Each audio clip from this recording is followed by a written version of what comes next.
Welcome to a special episode of Spirits and Monsters of Old Seattle.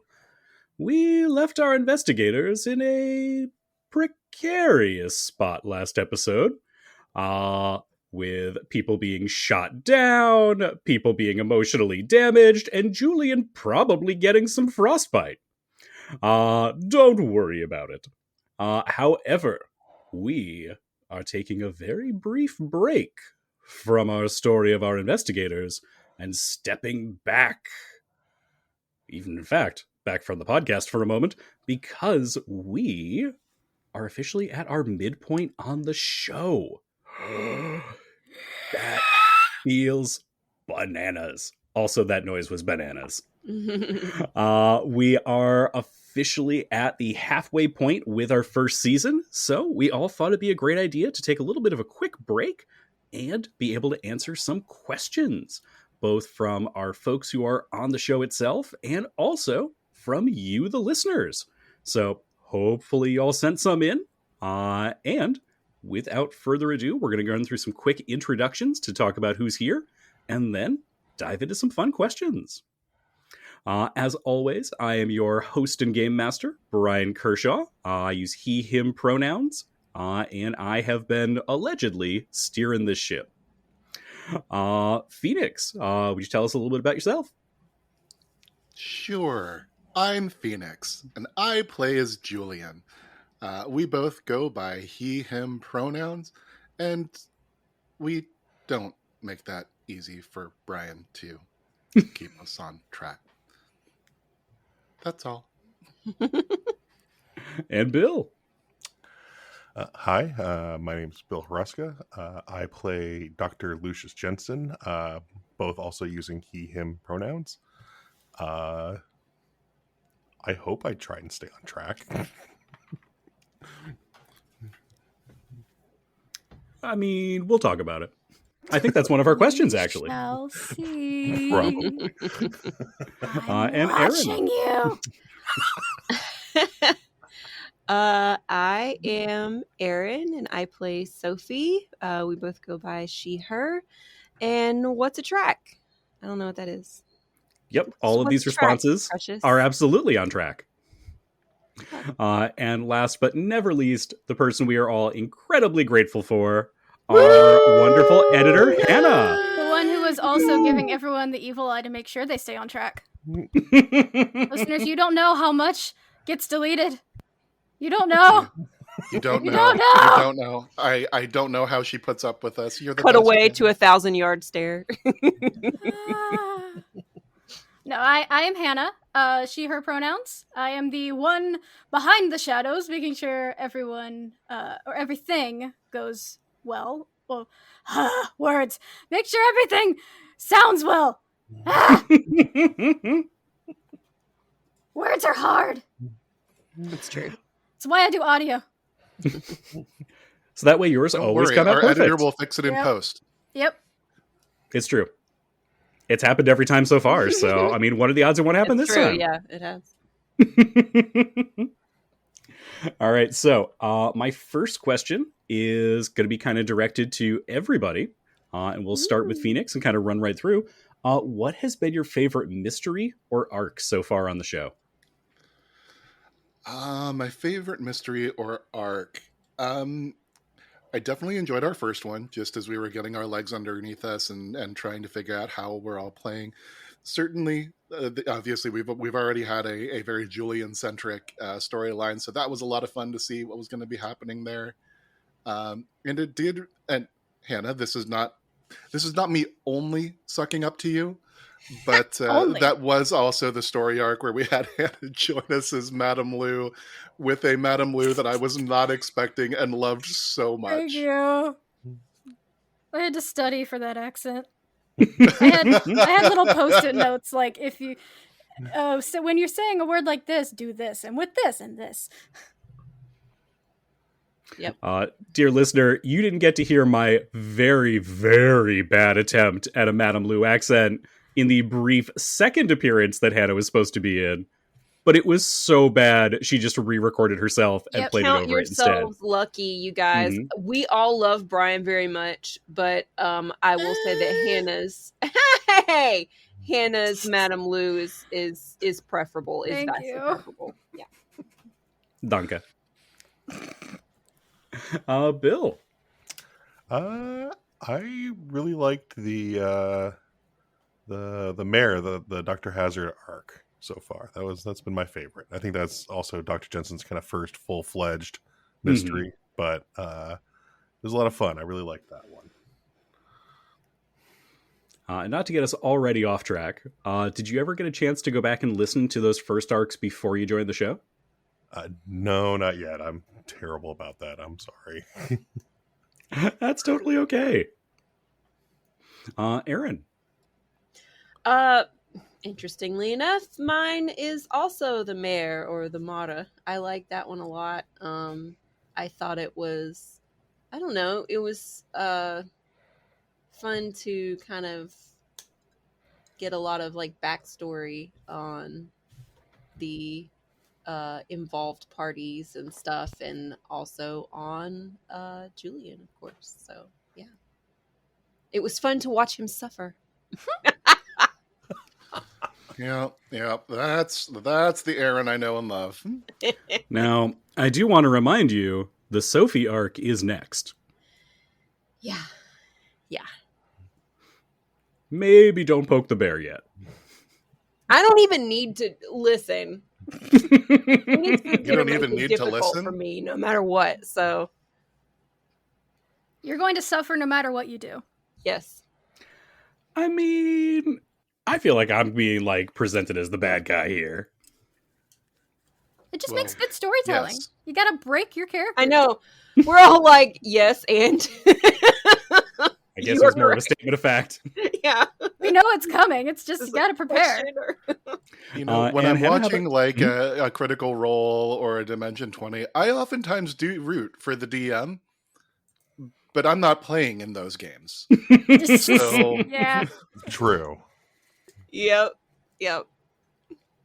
And Hannah, what has your favorite arc been so far? Let's just complete the circle. The Mara, the mayor. I like that. It's just like the first one so far that it was the first one was like the true horror of like horror comedy. It was the true like, this is terrifying, this is scary, there are a lot of stakes, there's a lot of story involvement, there's a lot of cool mysteries that keep popping up, and yeah, it's also the one I'm currently doing radio edits for, so so I'm re-listening through it all. I'm so sorry. I'm not. We're a delight. Tell yourselves that. I do, routinely. Honestly, one of my favorites was the Skepsra arc. I really liked some of the NPCs that we got to introduce there, like Mira. And I loved that episode where Julian and Sophie went under the water and had that interaction with the lake wife. They got to interact with the sturgeon and just had that really kind of cool moment. I do have to say the fairies like interlude was also really cool. Like that one might also be up there for me. That one was really cool. I think the Skeptra one was probably my second favorite. Yeah, I really liked that one. I'm also hyped for what's coming next. Oh no. Oh yeah. Oh yeah. All right, don't encourage him. We've said don't poke bears. You were just participating, encouraging him. I'm allowed. Oh, okay. That's definitely how the system works. All right, another question to everybody. This time starting with Hannah and going the reverse on my screen. Oh boy. What is your favorite Vossen or folklore creature and why?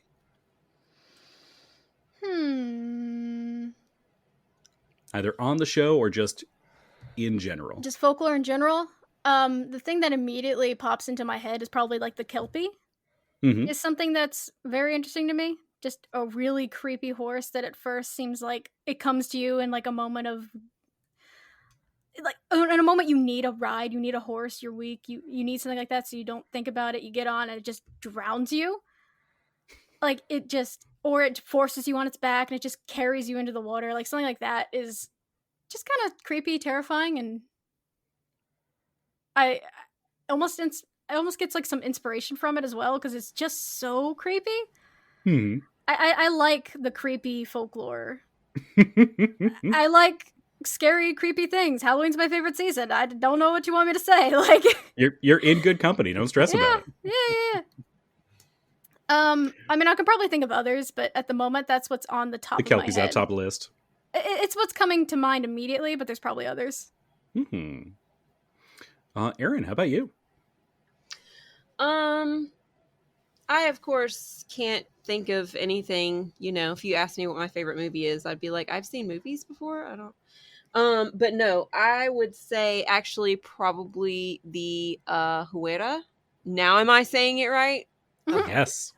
I just like water, water related creatures. I really like Hannah was saying, she likes like creepy horror stuff, and I really am drawn to like underwater creepy stuff, except for seaweed. I don't like seaweed, including kale. Kale? Good to eat, not good to swim around in. Is kale good? I've heard good things. You're uninvited from the podcast, Bill. Hannah's getting a PTSD look. Yeah, so something lurking in a boat, creepy monster lurking in a boat is my jam. I like it. Awesome. Bill, how about you? Oh man, so many to choose from. Yeah, that's the problem. I think if I was going to do a favorite folklore creature, I think I would go with the werewolf or the myth, the lore around werewolves, just because it's been a lot of fun. It's very interesting to see over the history. They've kind of been both. It's been a curse, or it's been someone that's been intensely loyal. So it's actually they're seen as a sign of a good thing. It's just kind of fun that there's a lot of folklore, right? I guess around people turning into specifically wolves and what that means around society and stuff, and then even modern iterations with from like an American Werewolf in Paris or Phoenix favorite the Underworld series. Mm-hmm. Yeah, because he came to those for the werewolves. Big Lycan fan. Yep. Big, muscly, burly, hairy men. I mean, Lucian was pretty cool, don't get me wrong, but no, that is not that. Yeah. Kate Beckinsale, if you happen to be listening to our tiny little podcast, I love you. And really, please make another Underworld movie. I mean, honestly, yeah. They were fantastic. They were really good. I mean, not define good, but Yeah, no. Good, bad. Cut that. Editor, we need to immediately strike that from the record. Noted. Oh, this is so easy when you're here. Hi. And Phoenix. Well, I mean, my name is Phoenix. I have a full back tattoo of a phoenix. That's the obvious answer. So, I mean, I guess I could go with that. But I think what I'll go with is, and credit to Jim Butcher in the books for introducing me to this, but Cerberus. And knowing that Cerberus translates to spot. And just the idea of the guardian of hell is Spot. Poppers. It's Spot. Yeah. Hades named his dog Spot. I just love that idea. So that's way up there. And then I guess as far as our podcast goes, listening to you do the Vatir voice, that's outstanding as well. That is true. Yeah. I might have to bring those back at some point. Yeah. I am really torn because I've liked a lot of folklore creatures over the years. But probably top of the list for me is going to be the neck. Having been reading through like all of these different like Scandinavian books and stories, the Neck is this musician that can play these enchanting, beautiful musical tunes and can maybe teach you how to play music the same way, but has a terrible cost to it. And all of the stories have these interesting, like, conflicting descriptions of maybe the Neck is super friendly and a lost soul, or maybe he just likes drowning people in local streams. It's just really an interesting one. I And in need the to go Boston back book, and read there's that book that awesome we both art. have. The one I didn't ever finish it. I didn't finish it because ADD. no, it was because it was constantly like Christian lore Oh, right. in that one, and I was like, this isn't really what I came here for. It wasn't really, this is not as fun. Yeah. All right, I'm going to skip around a little bit.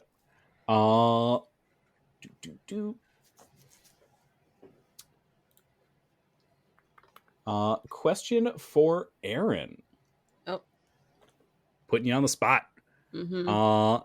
So much like Hannah, I have been re-listening to a bunch of our old episodes. Randomly exactly in episode. Well, yes, you got drafted into it. I'm doing it willingly. Yeah. In episode 17, that was the end of the Mara arc. Mm-hmm. Sophie killed a man. Sophie shoot a man. Sophie shot a man. Semi-willingly. With her impaired impulse control. And you casually dropped a nugget of, yeah, this isn't the first time Sophie's killed people. Are we ever going to learn more about who Sophie has, like, offed? That's up to you to an extent. I will say that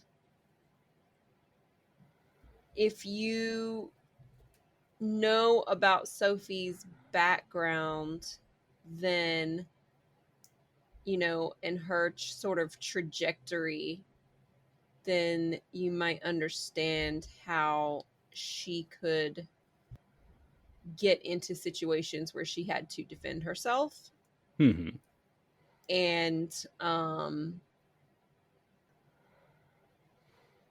yeah, I don't know if we want, I don't know, I could just tell you guys. That's up to you, or we could work it onto the show.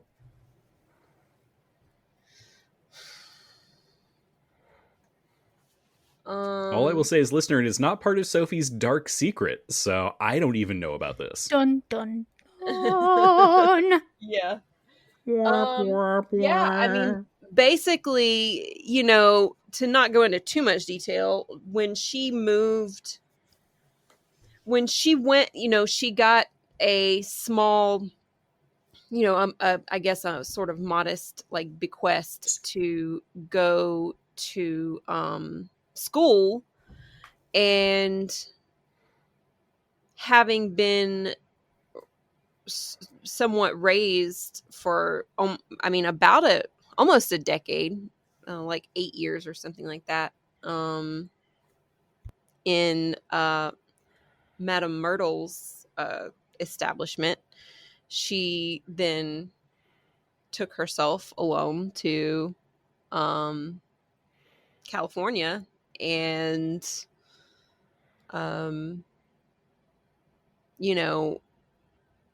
perhaps was not fully aware of how to act outside of her training. Mm-hmm. And she may or may not have been accosted a couple times, and because of her sort of newfound independence and her realization at that time, which was very new, that she didn't belong to Madame Myrtle and she didn't belong to anybody, and she was her own person, and she really, at least the first time, was perhaps like over asserting herself to the point that, she maybe took it farther than she Over-asserting needed by a to murder. at the time. Maybe she didn't exactly have to fully kill somebody for their transgressions, in self-defense, but she did. And, the next time we'll see about that. I don't know if I'll tell you guys about that yet. We'll see how many murders Sophie winds up racking up before the show is done. Yeah, Mystery continues. But yes, her first murder was fully self-defense. Okay. The second plus murder, those ones were just for funsies. They might have just funsies. I mean, at least the second one originated in a similar way, but it wasn't just like her defending herself in the moment. And was the third time the charm the one at Dr. Hazard's? You don't know. Okay. No, I don't. That's why I asked. It's a secret. All right. We'll have to get back to it next time. Next up on my list of victims, exciting questions for our participants. Bill. Uh-oh. Obviously, as the most recent cast member on the show, we've gotten to spend the least amount of time with Dr. Jensen. Mm-hmm. Do you think that listeners have guessed about his dark secret? Since he's had less of a screen time, have you found it's harder to kind of drop hints about his past? And do you think the hints that I have dropped have kind of landed? I think, well, so I was going to say, especially after that last episode. This question written before that one. I was to say, well, and I have to think about where the episodes, or I guess the episodes get released. That's why we're recording this now. Yes, so we don't have any knowledge that the listener won't have. Okay. I think there's been actually a good opportunity for kind of hinting at what Dr. Jensen's dark secret is. Although granted, I guess I know it, so I feel like what the hints are obvious to me. So, but I think, yeah, I think maybe not the full nature of it, but there's an understanding of kind of what it involves. So, but yeah, I think it's been fun. I don't know. I feel like it's been just as much quote unquote screen time as the others with the recent stuff. I know I haven't been in the earlier episodes, but I think it's been good. It's been a lot of ways to develop the character. It's been a lot of fun. Excellent. Sorry, I just want to interject on this too, just with Bill. You've had a couple of scenes where, man, Dr. Jensen just through the ringer, doesn't fuck around, and I was not prepared. Obviously, I don't know his secret. I don't know his backstory, but you have pulled some shit out where I'm like, wait, what? So I've enjoyed your plot twists here. Well, and I've obviously discussed a lot of this with Brian, but I appreciate some of the stuff, and I just enjoy kind of the getting the setup to be able to show, because the whole point of Dr. Jensen being out in Seattle is starting a new fresh. new life out west kind of thing, and new doctor who dis. but to have his past keep getting brought up, or people that are aware, is what's the unsettling part for him. So it's been a lot of fun to kind of dive into that part a little bit. Not to tangent too much, but I think that's one of the interesting things that's going to start kind of bubbling up in this as a setting is we are moving away from a point where you can get away from the past. We're getting into a place where with telegraphs, with the way information is stored, things will catch up to you. You are getting to the point where you have run to the farthest corner, and even then, it is still chasing after you. So sort of that modernization. Be very afraid. That's the voice we get when we stay off topic.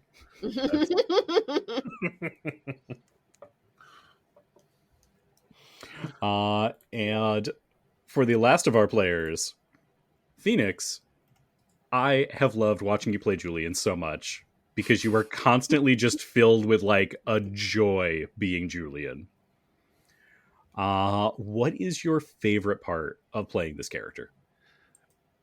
Man, guy is so outside of my normal RPG character. I am always the one who's playing, like, lawful if we're going on the alignment charts.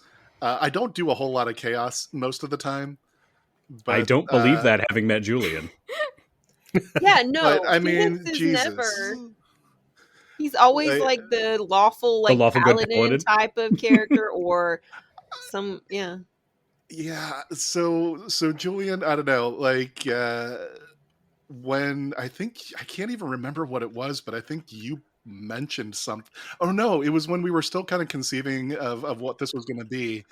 And it was when you mentioned Madame Lou, and you were telling us a little bit about the actual kind of backstory of the real Madame Lou in Seattle. And I was like, well, I want to be part of that. That's going to be fun. And then suddenly it turned into, well, I'm not going to work as a prostitute, but what am I? And it just, suddenly I'm playing a bard in a horror themed campaign. And it's just been wild and ridiculous, but he's been a lot of fun. He's very much outside of my normal. Like, I can feel that like infectious enthusiasm that you have for being this character, and like the joy you have just embracing that 13-year-old.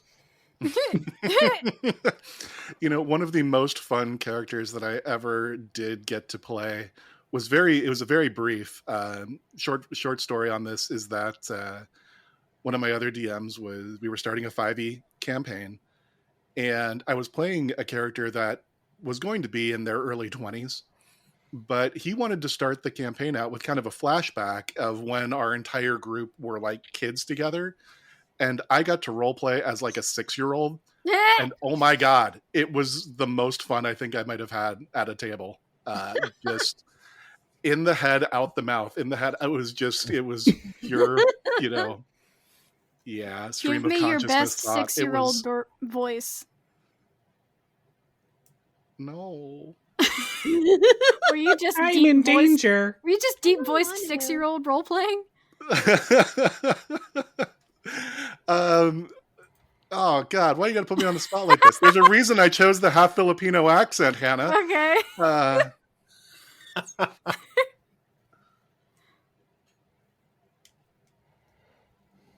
What suddenly I'm like Aaron choosing a movie. It's like, have I ever heard a 6-year-old? What does that sound like? What am I supposed to say? Yeah. Hannah, when you're editing this, I just want you to know you did this to yourself. I know. Blame yourself. I know. And I knew the risks. I took them. It's just 30 seconds of silence by like, okay, moving on. Yep. And this actually brings us really naturally to the next question I had, which was for Hannah. What's the hardest part of editing our show? Oh man, I don't want to hear this. I don't know. Should we all step away for a minute, Hannah? Background noise. Every time it's background noise. It's removing clicks. It's removing pops. It's removing like little mouth thingies. It's removing like dice. Yes, the dice. Everyone knows the dice. It's removing sounds of like air conditioning. It's removing sounds of dogs or people talking or birds. It's all of that. It's all that. That is probably the hardest. Second hardest is when you're really, really quiet and I have to boost everything, and then because that gets boosted, then it's all the bass and treble gets boosted, so I have to go back and remove all that. It's so much easier to make things that are loud more quiet and actually sound good than it is making things that are quiet sound good. Yeah. Good to know.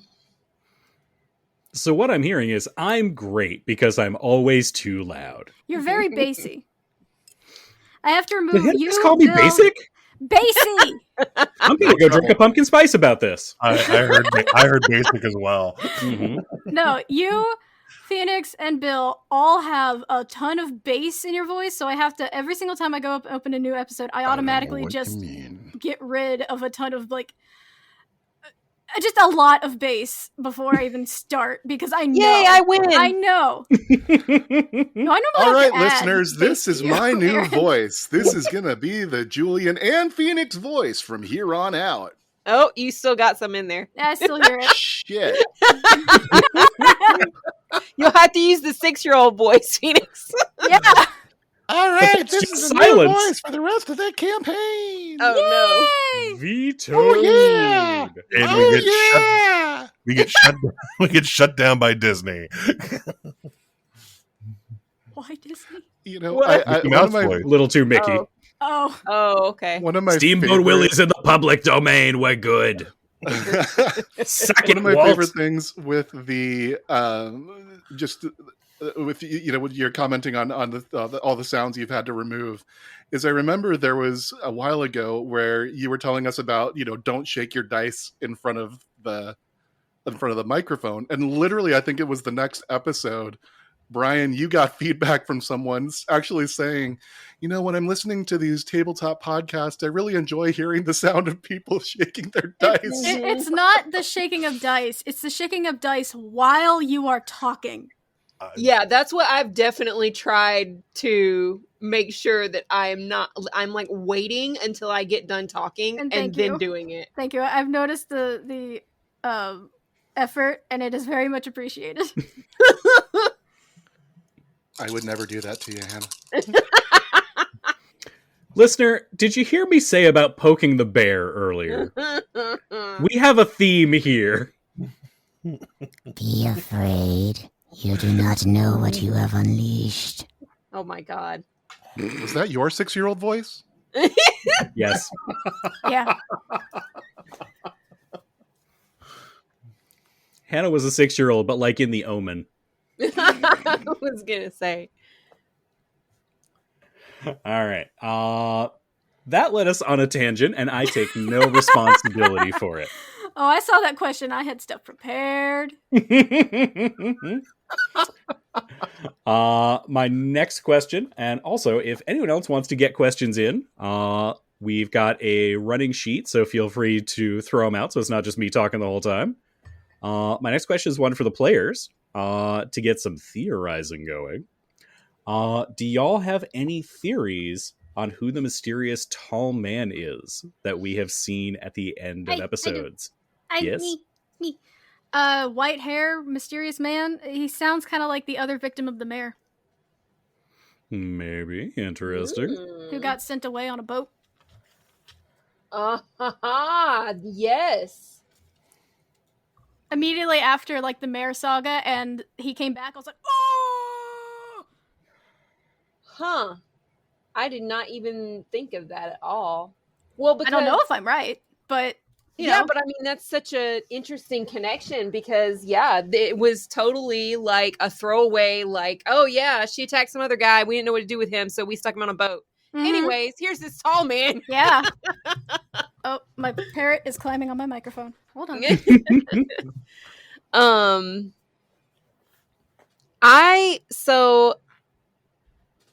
All I can think of is I read these books. I think it was Wait, Sophie read a Sorry. book? you're gonna No, Aaron read a book. Sophie also read a book.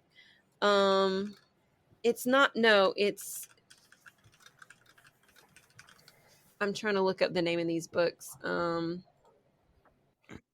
So it was this series called The Strain by Guillermo del Toro and Chuck Hogan. Oh, Yeah. yeah. They made a TV series about it briefly. Oh, did they? I've Yes? saw where they were gonna do it, and then I never went back to. Well, also I probably wouldn't have watched it because it was fucking depressing. It was like bad stuff happens, and then some people die at the end. Like, I mean, the TV series got me interested enough to buy the books and read through them because I didn't want to wait for they the were. season 2 I to mean, come they out. were good. I mean, I definitely I read through them all, but it was pretty dark. It was like really dark. Mhm. Anyway, there's just a plot point there about someone inviting a creature over the ocean and bringing him here, right? I don't remember exactly. It's been many years since I read it, but that's just what it reminded me of, is like this, creature coming over the ocean and then like killing the whole dead people on the ship. There was a thing with like dead people on a plane in those books. And It was vampires. Corpses. Yeah, but like disgusting, nasty vampires. Well, it was not like sexy vampires at all. Well, it's more of a, if I recall correctly, it's more of a virus, and only certain people become like actual like Dracula vampire like transmitters. Everyone else mostly becomes fleggling like creature things, zombie type things, almost. Yeah, but they're like Ghouls, nasty because they have like a sort of like tongue that has like a sucker on the end, and Like a that's what comes proboscis? out. And like, you ever seen Blade 2? Yes. It's not that far off the vampires in Blade 2.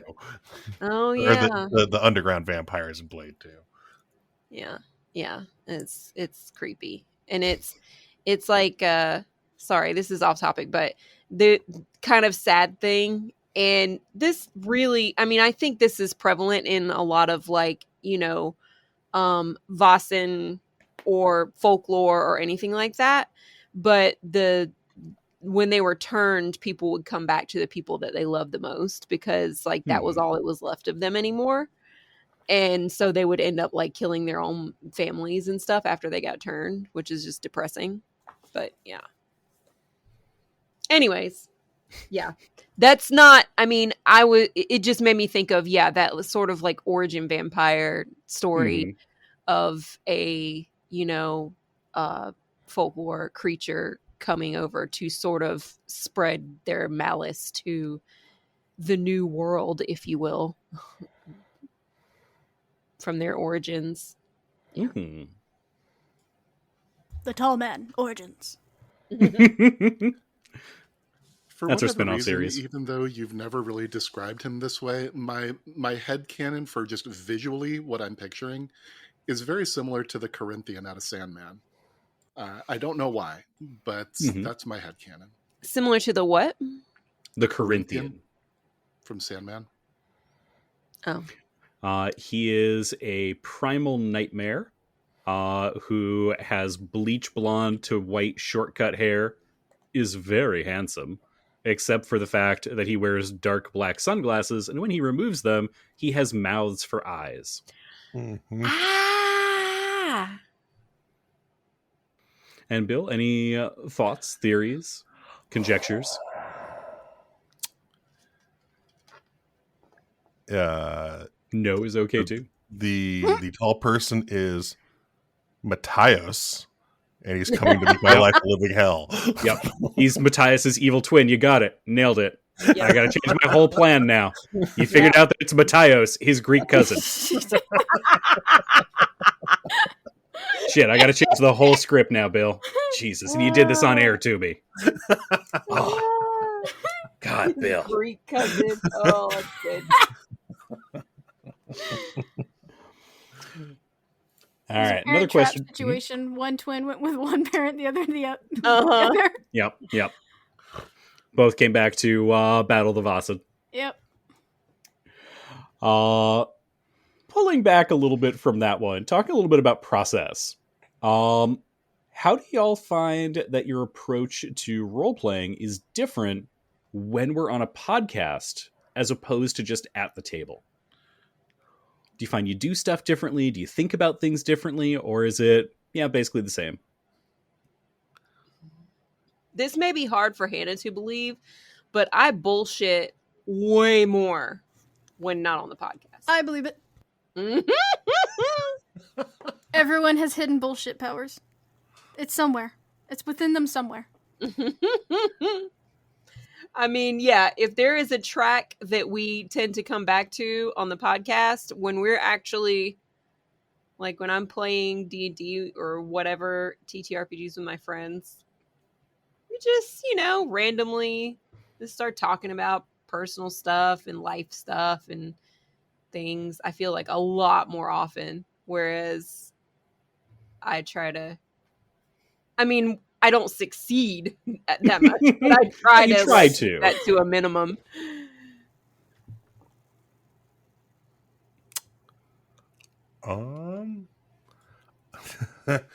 I actively try to forget that this is a podcast.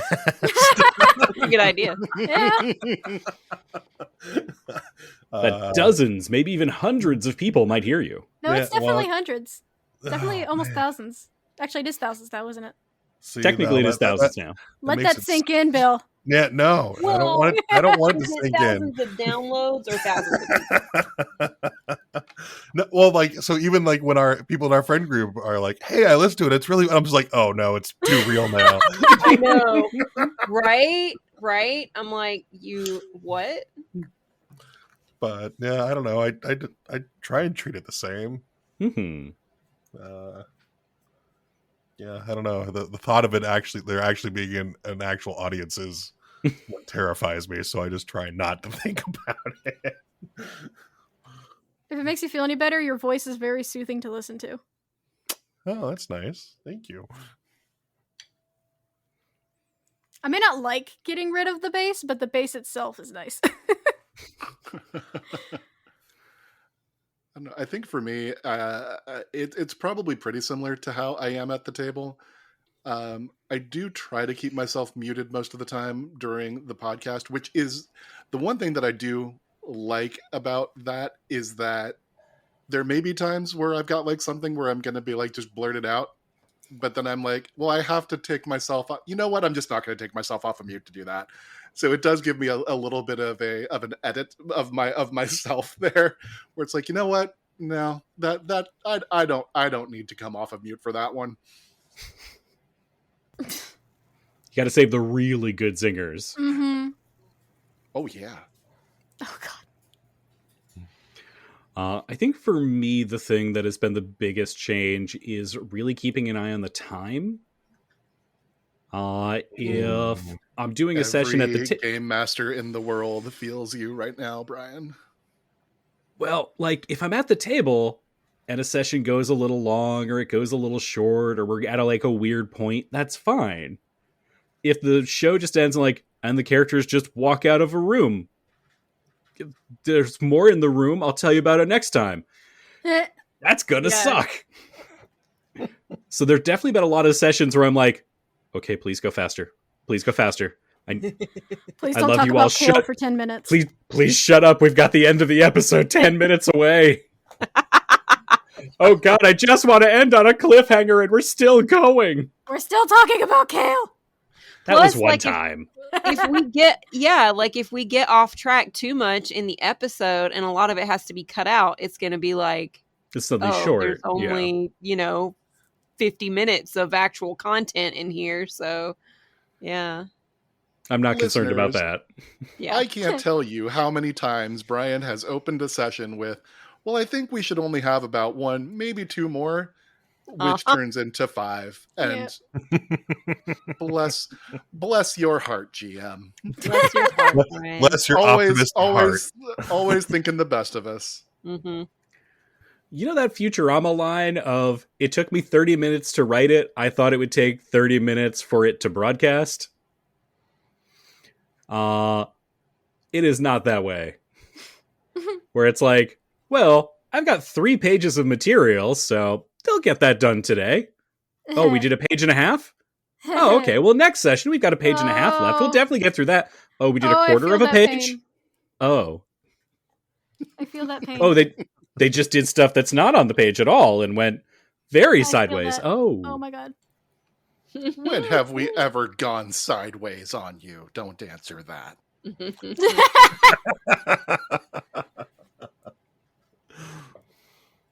All right. I want to make sure I am not the only person talking.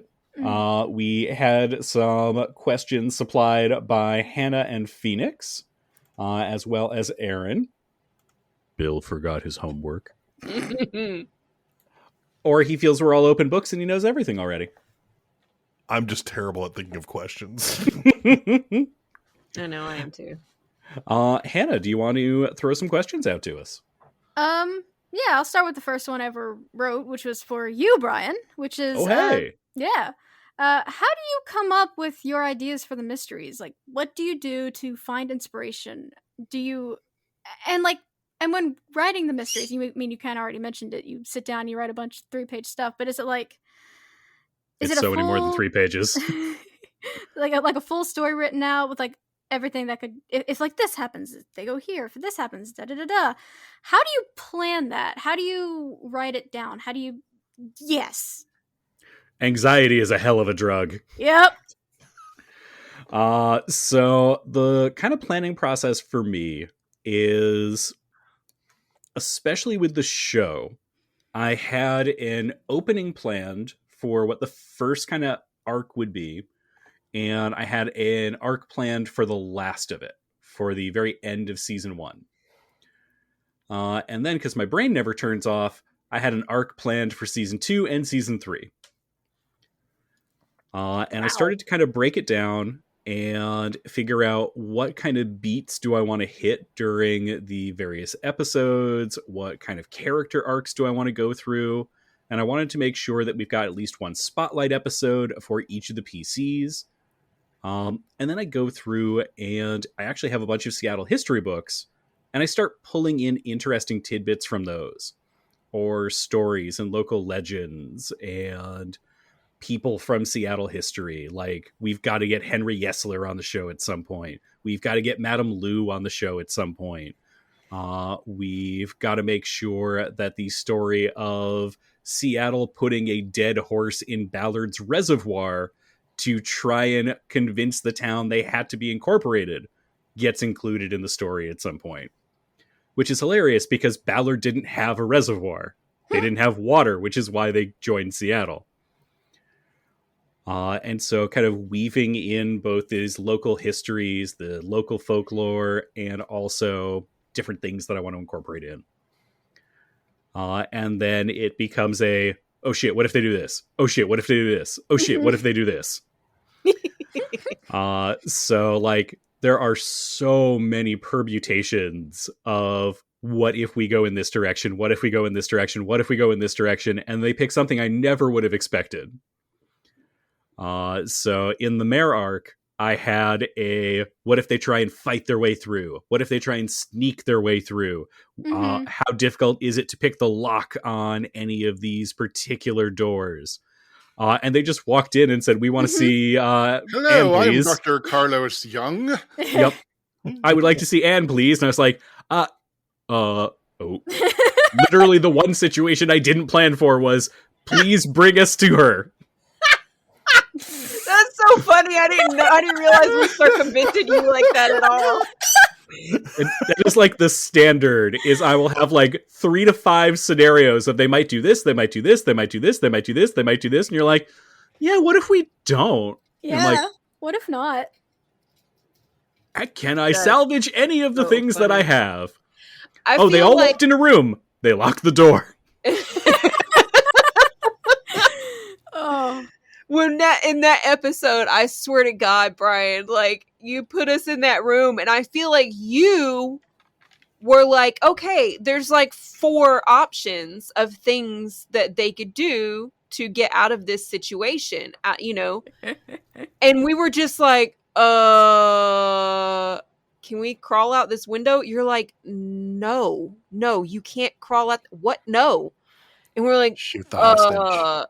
can we shoot? And we're like, should we shoot? Should we shoot everybody? Should we shoot everybody? That was on the Dude. list. And then we get out and you're like, oh, you could just go across the hall and climb down the balcony. And we're like, what?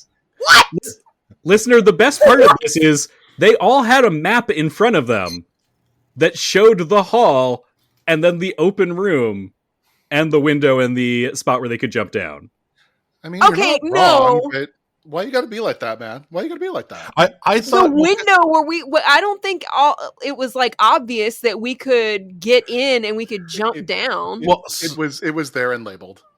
So I remember seeing it. I just remember seeing the grappling hook icon, and I, for whatever reason, thought, "Oh, we don't have a rope. We can't go that way." So one of the other things that I do as part of my process is I build out maps in Roll20, and all of them have little tokens that have effects for a zone. And if you mouse over it, it does a little pop-up that tells you more, like, you could get cover by flipping this table. There might be something interesting to investigate here. You could climb down very easily from this porch. And the layout was actually based on the real Wilderness Heights Sanitarium that there are pictures of. At least bits and pieces of it. My favorite Wait, are part, you though, telling me? Oh, go ahead. No, I'm just saying that, like, there were multiple times that Brian, as Thomas, went, maybe we could go across the hall. What if I think I saw something over there. There were 2 times at most. But still, it was just like he kept being like, Too many. Come on, guys. I mean, that was at the very end, though, right? When he Yeah. was the one Finally who just directed ran, us yeah. over that. Yeah. But he We kept were being not like- getting the hint. But guys, you know, so it was actually made it just more funny when you guys were like, oh. There's a balcony Can we over bring there? Thomas with us in the future? Right. This goes back to the whole giving us the trick, the magical backdoor out of a scenario with, because I've been playing Dragon Age a lot and they don't do that. And you have to walk through the entire little instanced area back to the beginning, because why would we just put a little backdoor in this place, which costs us nothing? And so we've got to remember that Brian often puts us a backdoor, and we just have to find it if we're not too stupid to find it. It's not being too stupid to find it. It is usually looking for very straightforward answers. Like, oh, what should we do? The door is locked. We search for a key. I mean, honestly, I thought y'all were just going to hang and, like, point the mayor at everybody there. Oh, Yeah, I tried. Wow. But Julian wouldn't let me. Julian wasn't up for that. Julian was not up for that. Yeah, I remember that now. Now, I remember seeing, like, in your map, and yeah, you mouse over the grappling hook or whatever it was, and it's. I mean, I remember reading it. I never mouse over anything in Brian's maps. It makes life spicier that way. And then you also are like, listen, don't put us in an escape room. I did. I never remember to mouse over shit. And so if it said that there was, a way that you could climb down, then that would be why Phoenix is like, yeah, I totally said. I'm like, no, it didn't. Yeah. Well, I mean, I remember seeing it, but then it just never occurring to Phoenix, the player, that just escape. It's like, okay, we got a bunch of people coming in at us. We're armed. Sophie is gonna blow someone away with a shotgun. We can totally fight our way out. Bloodlust now. So, yeah, Sophie it's funny, but yeah, I remember seeing that, but it just never occurred to me to just walk over and leave. Yeah, I was so concerned the whole time that I was like, okay, in this game, we're supposed to avoid combat because we suck at combat. So you kind of don't anymore. Not anymore. You killed a not guy. as much, yeah. You leveled up a lot. Yeah. Yeah, but I was like afraid to run out of the room and just try to like blow through people, because I was like, oh, we're gonna get decimated if we go out there. That one guy's got his rifle or whatever, he's gonna snipe us from down the hallway, and there's all these orderlies. I was like, we're gonna get, and we've got innocents with us that we're trying to protect, and there's these people left in here, and so like all that stuff was really like distracting me instead of just being like, oh, we should just get out, I don't worry too much about it. One of you guys has lay on hands, right? Wrong game. Yeah, now that you mentioned that, I'd forgotten about all of the other people that were in there aside from us and Thomas. But I think that was another reason that Julian was trying to figure out how to kind of clear things out more without collateral damage. I think that's part of it too, like some of the decisions that we make, and maybe making things more complicated than they need to be, because like I don't, even though, I mean, we've been playing Vossen for a while and you've been our GM for a while, so we should be somewhat used to, you know, the way things work. But also, it's a horror game Mm-hmm. and the stakes are higher than they are in other, you know. Like a D&D. Yeah. And so I'm always like, I don't want to get an NPC. Like, I didn't want to get Thomas killed or something, you know? And I was like, I don't know if that can happen. Like, can that happen? So I was like worried. And then there's those people in there, and I was like really worried about them. Like, can we come back for them somehow? And then we never did. Well, you might be seeing more of them in the not too distant future. Don't worry. Dun dun dun. I'm just gonna make my own dun dun dun sound effect because I looked everywhere for one and I could not find one. I think early on when you were kind of describing the game to us before we had actually started playing, I think, and I'll speak for myself and Aaron, you were there, and that's when we had Quinn at the beginning as well, was just the whole thing about like, don't get into a fight with a Vossen. You're not gonna beat a Vossen in combat. And I think we've just gotten so, pardon the pun here, but so gun shy about getting into a fight. It's like we are well armed, and we have, as you said, we've leveled up several times at this point. We could probably hold our own in a fight against, you know, humans. Mm-hmm. But I think just getting. But it's that mindset of like avoid combat at any cost, you know, if at all possible. Because it's a horror game. Yeah. Yeah. Well, and I don't know. My thought that crossed my mind too is try not to be a murder hobo. You know, there's also that. And so I'm like, is there a way we can get out of this asylum without, you know, killing everyone? Yeah. Or like, we only killed 3. But it worked. I'm happy with our outcome for now. We'll talk about that, Bill. We'll talk about that later. I was going to say that I think I also set the stage on that one pretty early, back in episode 7, where there was that bar fight, and it was 3 drunken sailors, and y'all just got wrecked. Julian pieced out, ran out of the bar. Well, yeah, because Julian ran away. Well, hell, that was before Brian got me my magic dice. It wouldn't have done any good anyway. That's true. God, early on, Julian had maybe 2 successes in the entire like first 5 episodes. It was so really bad.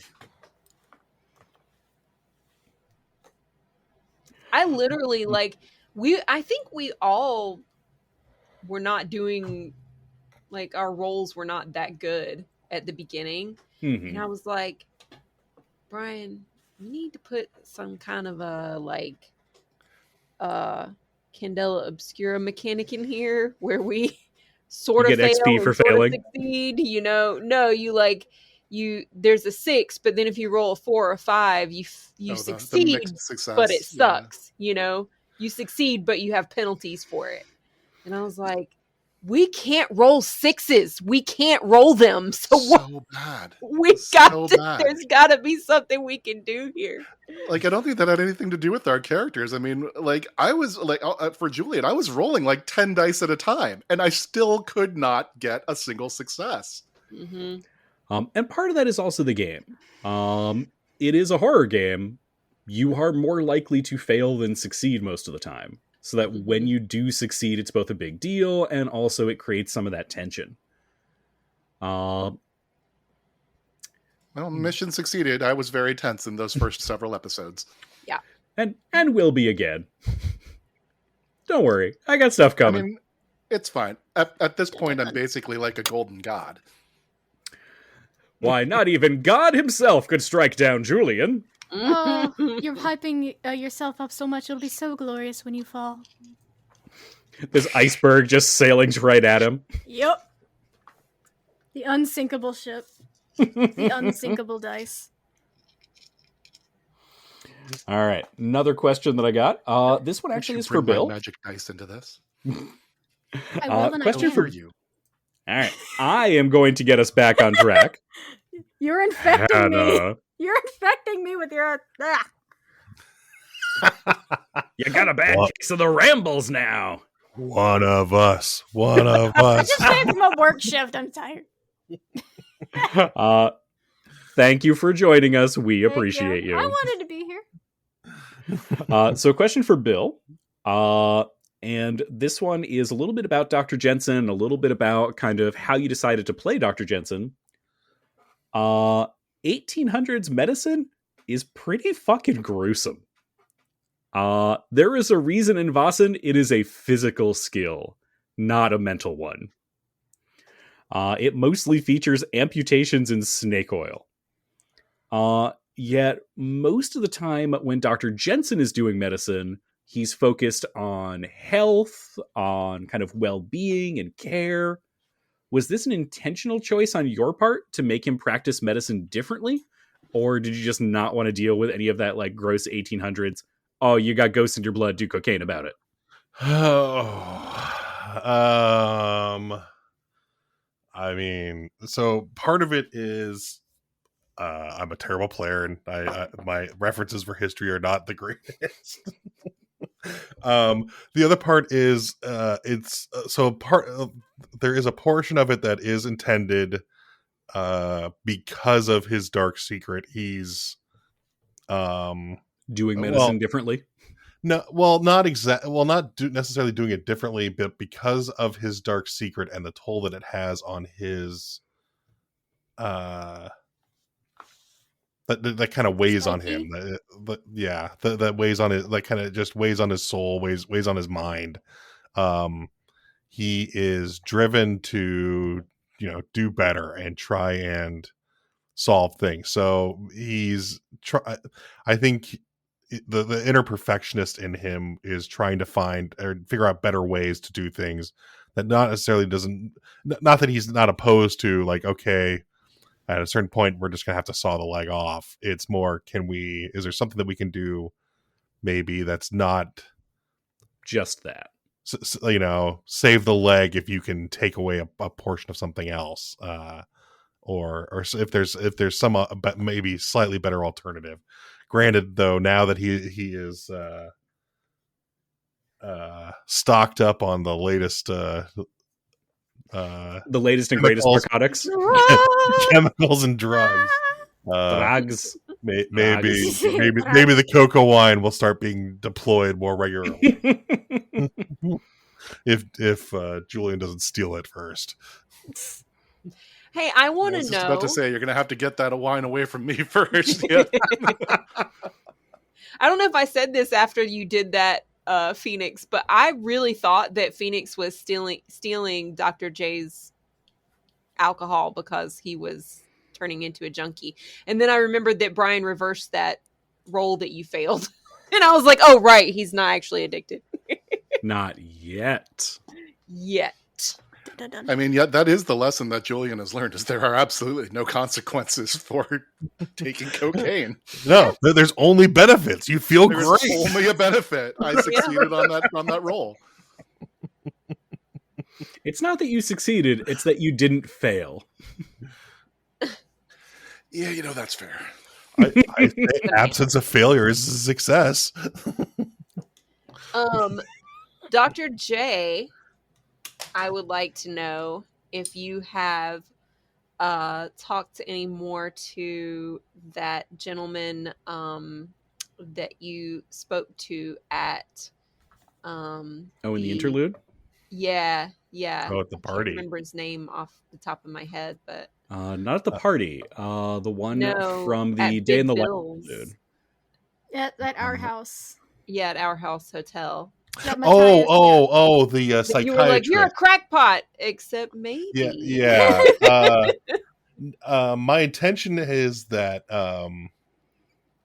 that Dr. Jensen does go and sees him somewhat regularly, but in Dr. Jensen's mind, he is going to see a drinking buddy, and then you drink and you talk about the world, and he's doing that most likely to be deluding himself into.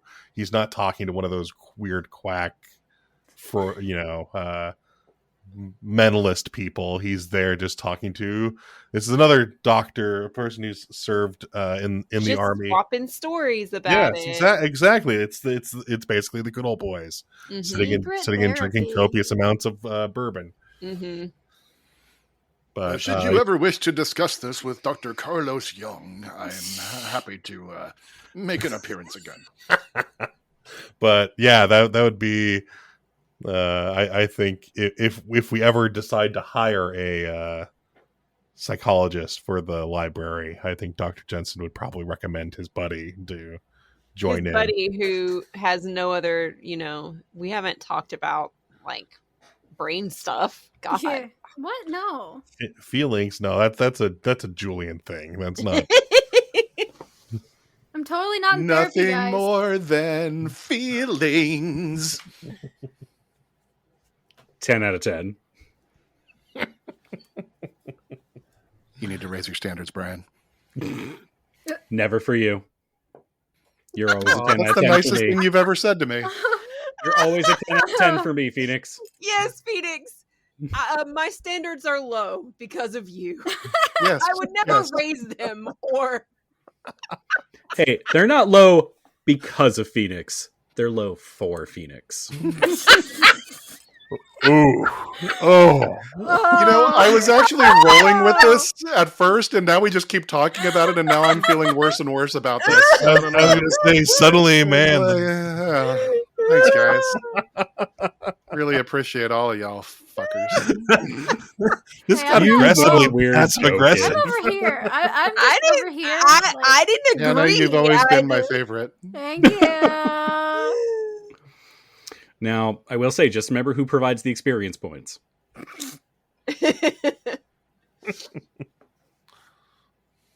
Dennis Rodman? It's true. Dennis Rodman is your favorite. All right, I'm going to go ahead and ask you a question, Brian. Which came up from, what we were talking about, I think, before we started recording. What types of characters are absolutely forbidden for us to, not like your NPCs, but like player characters? Yes, I'd be very curious about hearing about that if you don't mind. Vetoed. Phoenix, I love you to death. I could not do 2 to 3 hours a session with the Macho Man. It would slowly kill my insides as much as it would kill your voice box. It was your idea, dude. It was not. I've been trying to steer that ship away ever since. 'Twas but a joke one time. But yeah, it's a really good joke. See, and the funny part is, I was reading through the Core Vossen book again, and I'm like, occultist, someone, and then like just some of the different classes and stuff. And for the occultist one, it's like one of your things. You are convinced that one of your party members is like the supreme being, and I'm like, oh, I could be the hype man for Macho Man Randy Savage.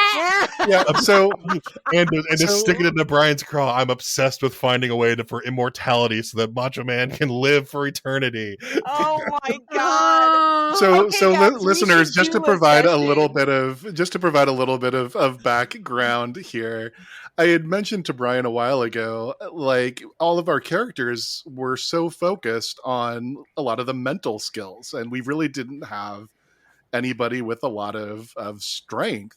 And I was like, maybe I could re-roll Julian, maybe just create a new character. But if I re-roll him, it's like, well, now we don't have anybody who's able to do the talky bits. And that's when Brian came up with the idea of a professional wrestler. And I was like, oh my God, I love this. This is, yes, absolutely. And then I suggested such a thing. And then he just pulled it away. He just pulled it right back away after this incredible suggestion. We should do a one-shot, Brian. In all seriousness, we should do a Patreon one-shot of stupid stuff, not like scary. Like Boston, run the dumbest character you can run. The dumbest characters, yes.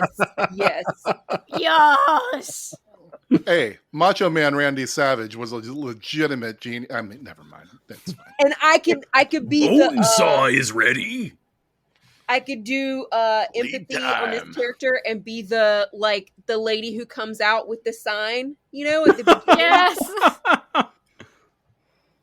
That's boxing, not professional wrestling. Do But they it's not- all oh, good. they don't do that in wrestling, do they? You could And then be she a hits pro- somebody with the sign. I say you could be a That they professional. would You, do. you could be macho gentleman Randall Savage as Oh, a partner in I crime. could be a manager.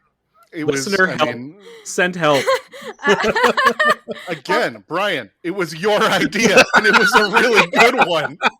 It's not I'm my fault that you serious. I wouldn't think let we should do Macho it one Mania time. run wild. I You think it never would be stop to consider hilarious. whether you should. Oh, I considered it.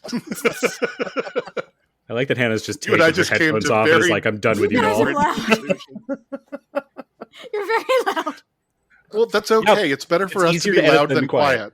That's right. Except when you clip the We're mic. doing this for you. Anyways, Oh, I seriously Uh, think we should do it. I'm just saying. I'm putting myself back on mute.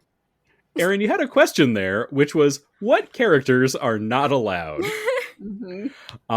And the serious answer to that would be anything that kind of takes us out of the game. Yeah.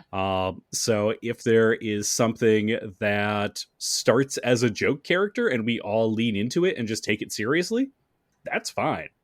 If we want to have a professional wrestler who has a ridiculous accent and we can all like play that serious, I'm absolutely fine introducing that. I don't know that any of us could take that I don't seriously. think so. This is us we're talking about. I mean, who's to determine what's a silly accent? I mean, really. And ultimately it comes down to us as a table just being like, yes, absolutely, or I'm sorry, I can't. This is actually kind of funny. Way back when I was playing a Dragon Age RPG with Quinn, who decided, I'm going to play a Dalish elf. And I am an apostate magic user. So I'm on the run from the Chantry. And my name is Mango Duck Sparkles from the Sparkles clan. Because they had Mango Duck for the first time at a Thai restaurant. And I was like, no, I can't No. deal with this name.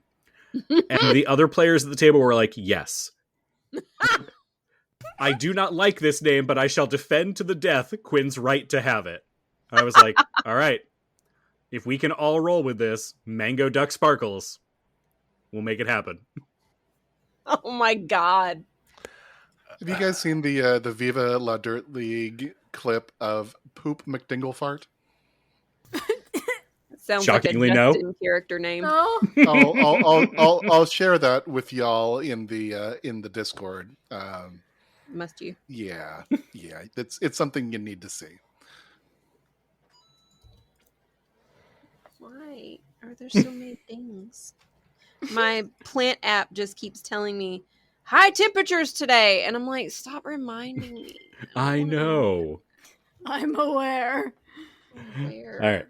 Getting us back on track for a minute.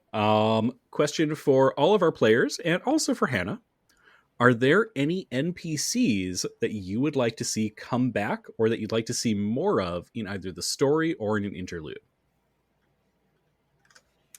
What is the captain's name from the first? Captain Jakob Norland. Yeah. Him. Because he's just like a big softy. Same with Big Bill. Like, Mhm.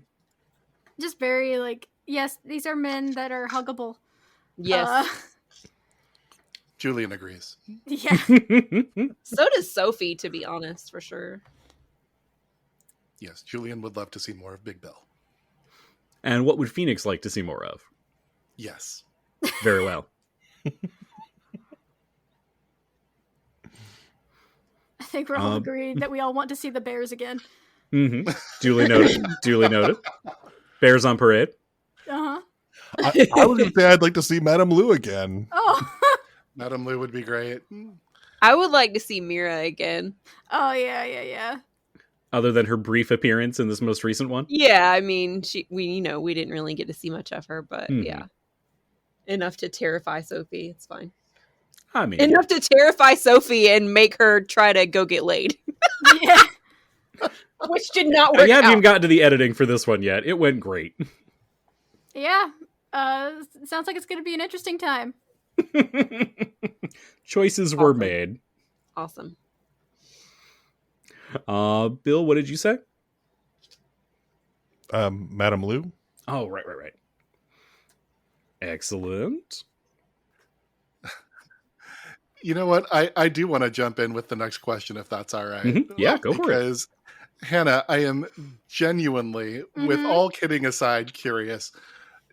We know how much has been cut out of the clips that you have to deal with.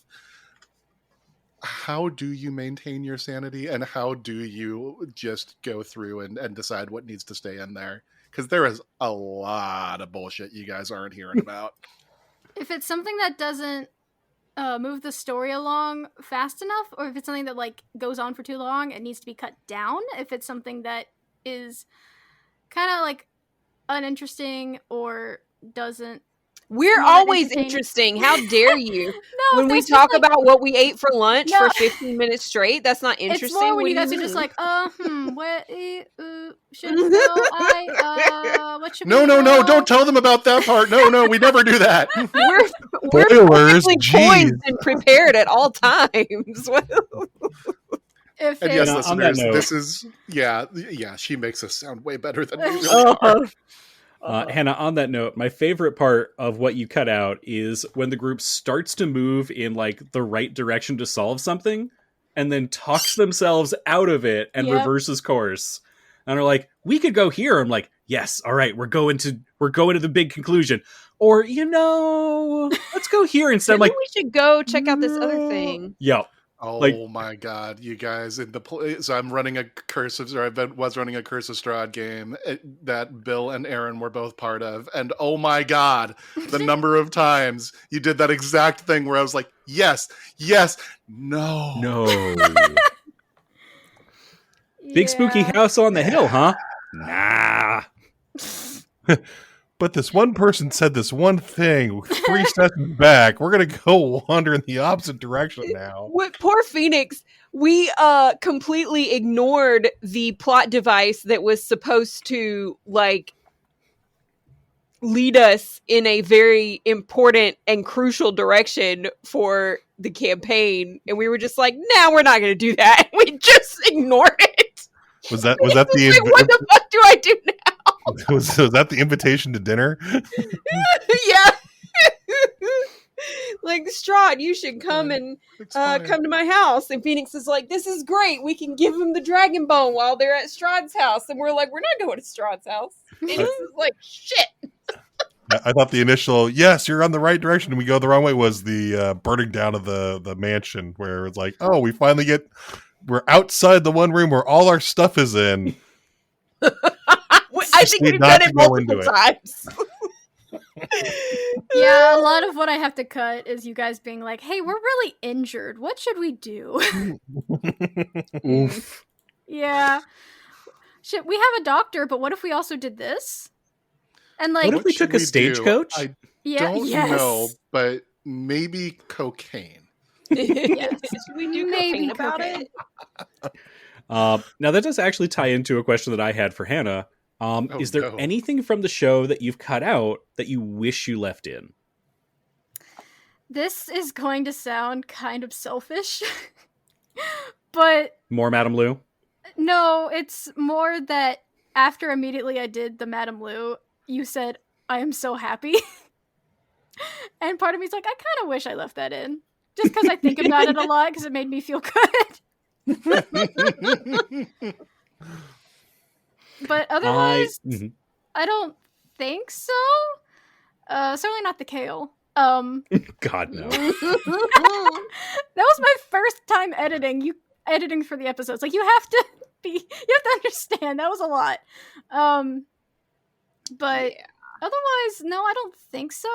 The only thing I'd say is like for radio edits, because they have to be so much shorter than, the online stuff, is that a lot of things that I do like have to be cut because again, they don't advance the story and we need to get through that and whatever, that I wish I could leap in, but I just couldn't. Yep. I can't. So Yeah, makes sense. Well, it's on the record now. I loved your Madame Lou voice. Thank It you. was so good. Thank you. So good. It was amazing. It was It was also so not what we were expecting. Yeah. It was so not what I was Bad expecting thing. out of her. Yeah, at Uh, all. The thing that I loved looking back on those episodes was how similar Madame Lou and Julian kind of presented. Mm-hmm. Whereas in my head, Madame Lou was going to be this very refined, very like demure and calm woman in control of the situation, kind of manipulating everything around her like puppets Kind on of like strings. what Sophie would have been if she had Mm. like taken Madame Myrtle's place. Yeah. And instead it was like, darling. And they had like, I was a beautiful twirl together. And I was like, I was not expecting the twirl. It was so good.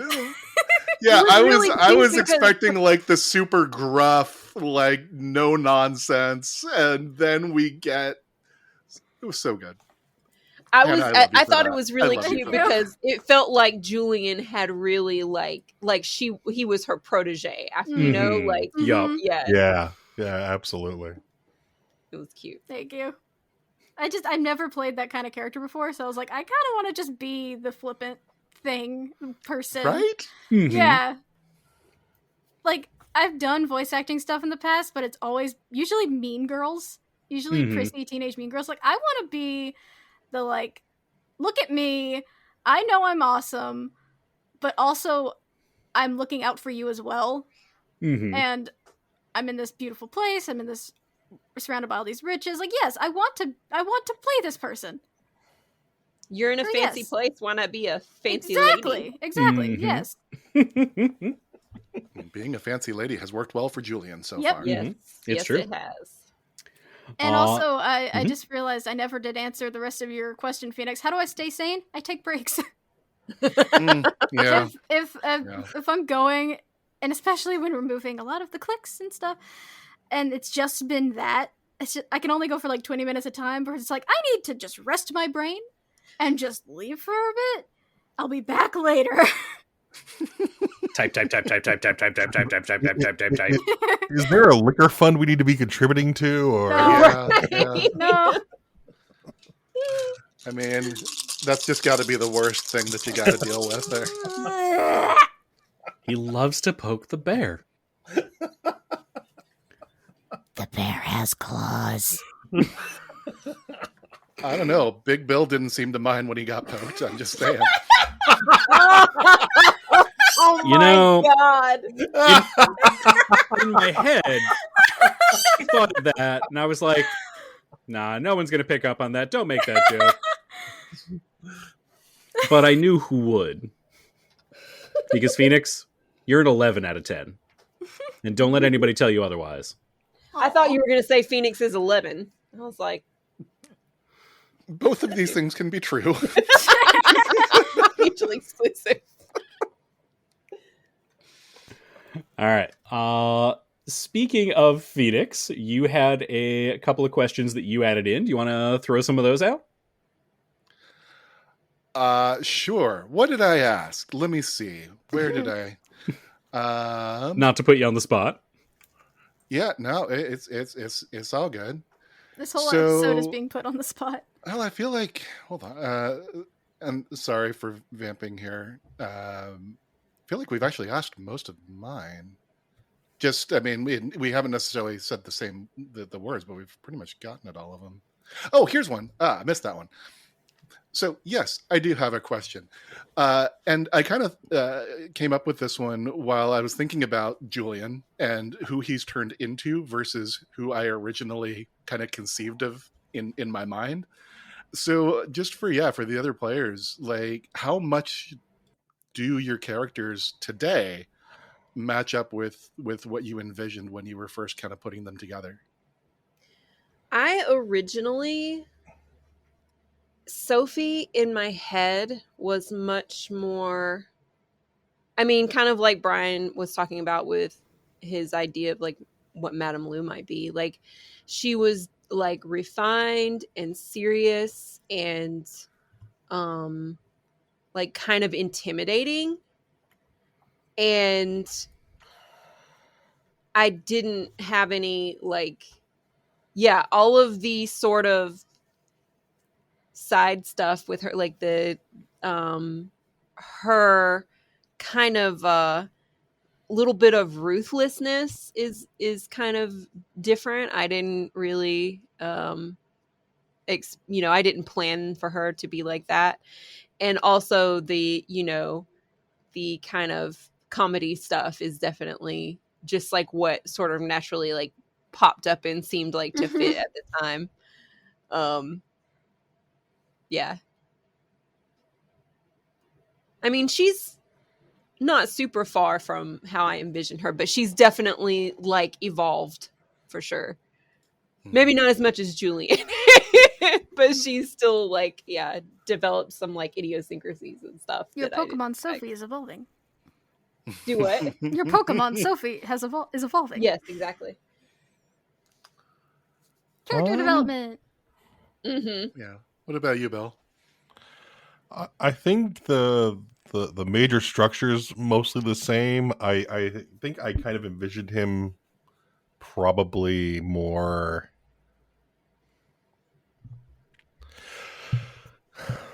probably like if this even makes sense, more gruff and a little more withdrawn, just envisioning on the onset, but that doesn't work well for a game, especially being that you're interacting with other characters and with the mysteries and just the whole setup. It wouldn't do well to have like multiple scenarios of where Lucius doesn't say anything or is so mistrusting of he just doesn't even want to be here. Yeah, exactly. Doesn't want to like participate in the. It doesn't fit. So trying to get him to be less of a curmudgeon and more, I guess, accepting of the scenario that he's in is more of the, I guess, shift with that, which I think makes it a lot better too. And not that I don't get opportunities from Brian to delve back into kind of the more gruff and withdrawn.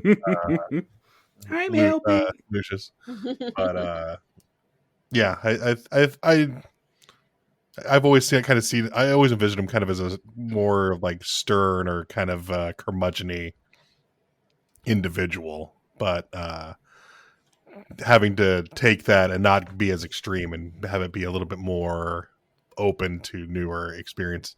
Basically give him kind of the Clint Eastwood treatment of in a movie where he starts off like, oh yeah, no, he's never gonna, but no, he met the right people, so he's opening up to newer experiences is kind of the way I'm trying to go with it.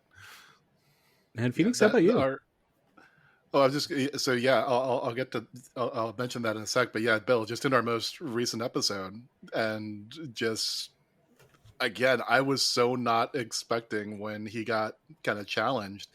Man, he was not budging at all on that. That was just I really enjoyed watching you play that. Yeah, challenged I really twice, no less, in one session. Right.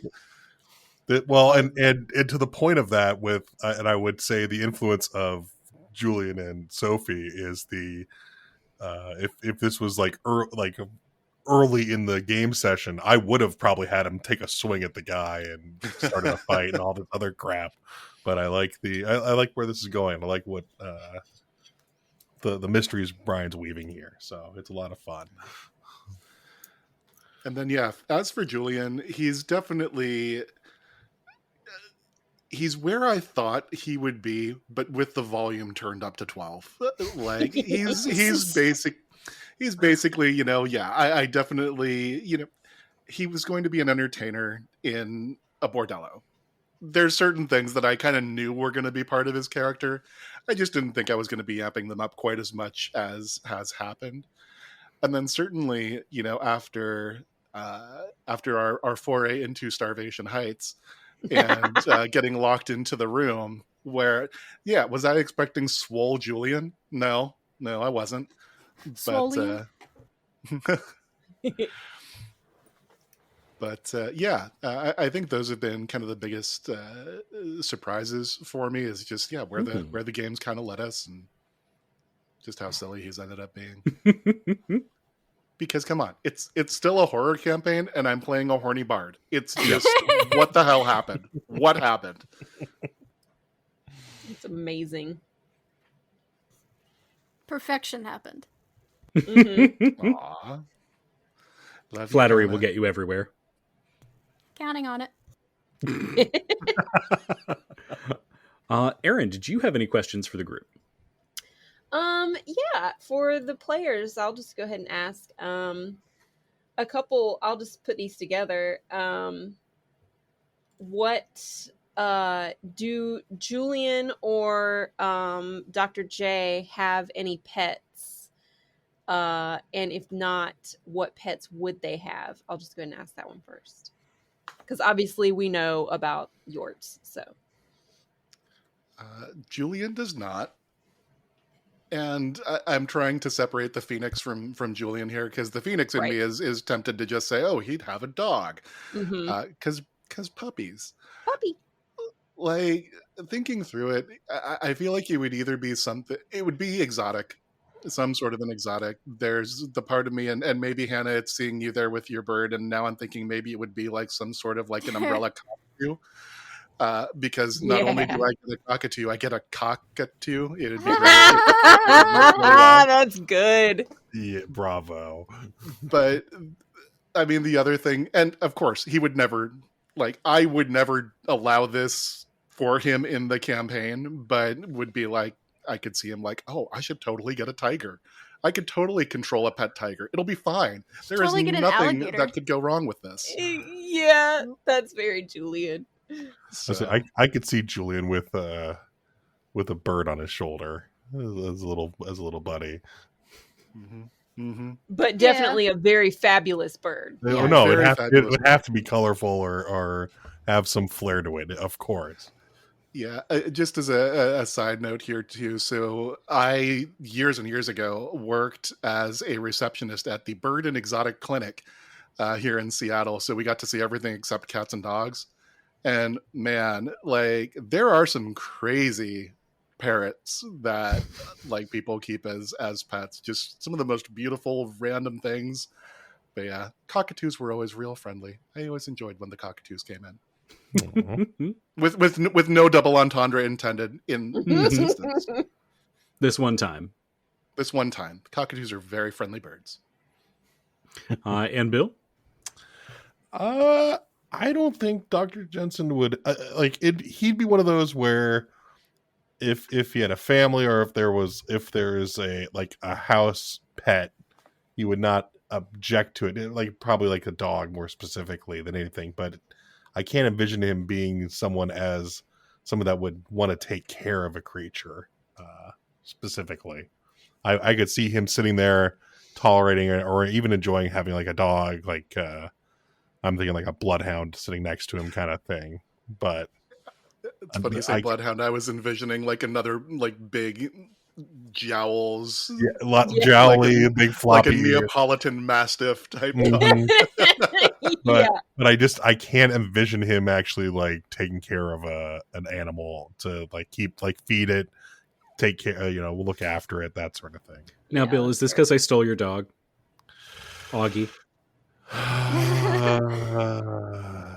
No, but I was sad that the puppers got taken away. There's something funny about that not even Brian knows about, is that as soon as Augie became a thing, like in that episode, I had saved a bunch of dog sound effects because I figured I'd be having to use some, and then Augie was gone, and I had to delete all those. No, you shouldn't. There's still time. Don't worry. There's plenty of time for us to introduce more animals. We'll strong arm Brian into bringing Augie back. Yeah. Well, so that was actually based on Thorn. What's Sagda going to do about it? We'll find out. So Augie was based on a real thing that happened at a later period. During the Klondike Gold Rush, people in Seattle would actually train dogs to come back to them after a couple days. Oh, really? And so they'd be like, look at this beautiful gold sniffing dog that I have. And it would stay with like the miner who was getting ready to leave town. And then just before they'd be ready to leave, the dog would slip away and go back and get sold again. Wow. There was a Seattle adage during the Klondike Gold Rush, which was, don't mind gold, mind the miners. That makes Because sense. we were the last stop in the U.S. before the Klondike. Oh, the beginnings of capitalism. And any other questions, Aaron? Yeah, following on to that one. Everybody tell us about your pets in real life at home. Well, you guys have already seen, at least visually, my bird. He is Burp. Pluto. His name is Pluto. I've had him for 4 years. He hangs out in my room. He was climbing on my microphone earlier, and he is a sweetheart. I love him very much. He talks a little bit. His favorite words are, what you doing? Thank you. Peekaboo. What's that? He just said peekaboo. He's half asleep and I hear brr, brr. He loves to scream. As do But we he all. also loves to cuddle. I also have 4 cats, one of which is mine. That are in this house. My cat is Finnick. He is, as my dad likes to describe him, a cartoon character, but in cat form. Oh, no. He's got this like little cat tower that he'll go under the bottom of it upside down, crawling all around the bottom, like one of the higher shelves, hanging down on the bottom, just going. He's nuts, Wow. and he's loud too. I'll open the door, he'll be right there. He goes, so sorry, Pluto this entire time as I'm talking is just sitting off in the corner going, just making random noises. You mocking me? He just went, yeah. And Anyways. Phoenix? Yes, I have a pupper. He's an Australian Shepherd named Commander Shepherd because Mass Effect Nice. is my favorite gaming franchise. So yeah, he's just a sweet boy, except for when Bill comes over, specifically Bill, because Commander loves him so much he just cannot keep his shit together and just absolutely freaks out around Bill. He gets so worked up, and I try not to do anything. There is nothing that Bill is doing, to be clear. Bill is always a gentleman around my dog. But yeah, Commander just loves him and just absolutely cannot keep his shit together when Bill comes by. So he's a special boy. He's a special boy. but yeah, that is Commander Shepherd, who will be turning 11 in a little over a month. But he's just a puppy. I know. He's just a baby. Puppers. Aw. I have Zoe. She's, I think, either asleep or pouting right now because normally on during this time I would have taken her to the dog park on Saturday mornings. So she's not been pleased with me this morning on why are we hanging around the house still? What the hell? Why are we doing a podcast? God. She is, let me think here. 2012. Yeah, so she'll be turning 12 this year in October. German short hair pointer, Weimaraner mix. Looks kind of like an undersized lab. And honestly, she's too smart for my own good. She figures things out way too quickly. It's actually very funny to watch her with my parents because I get to sit back and watch the manipulation happening. I know I'm not the victim of it, but it's very funny to watch. She's whip smart that way. But yeah, she's a good girl. Zoe is very sweet. Mm-hmm. And Aaron, you want to tell us about your pets? I have 2 kitties, and they're named after hobbits, Samwise and Tookie. And Sammy is just a little old man, basically. He's not even that old, but he just sleeps all the time and also yells at me to go outside. And Tookie is a certified creature. I feel that. He's completely nuts, and he's also my baby, my child. And he sits with me. I have him when I'm at work. I have him in like a little baby Bjorn that he sleeps in. And yeah, he's my little child. Oh, My little idiot baby. Is Tookie the one we've seen you cradling on the podcast before? Yes. That would be. Sammy does not like to be picked up or held or touched with both hands.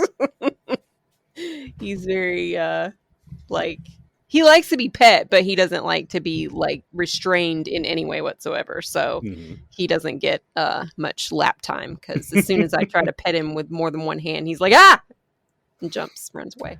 That sounds familiar. But Tookie is like, he's the little mama's boy. No. oh. And I have 2 cats, a dog, and an ancient leopard gecko. The cats are Goose, who has been star of the podcast several times. Yes. Potato, who is a giant chonk boy. He's a potato. Our Doberman Freya, who enjoys whining and barking literally as soon as I hit the record button. Also sort of the star of the podcast, accidentally. Accidental. Yeah, star of the podcast that Hannah has to hear and edit out. Yep. And then our exceptionally old, I believe, 19-year-old leopard gecko, Lizzo. Wow. Holy cow. They usually live for like 10 to 12 years. So, Man. Wow. she's going to outlive all of us just out of spite. Mhm.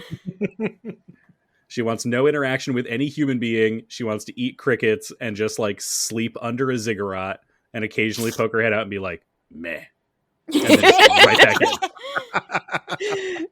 in. I don't think she was out whenever I was there the couple times I've been there. She's like, no. Yeah. She's like, there's people here. I don't want to deal with this. Yeah, she does the same thing for us, and we've lived with her for years. I also briefly had honorable mention Pippin, who was a mouse that I trapped, rescued. I don't know. Sammy is a mouse killer. Sammy is a murderer. Tookie couldn't. No. Sammy has brought me many dead mice and dead little birds. It's very upsetting. And he's just doing his job. It's not his fault, but still.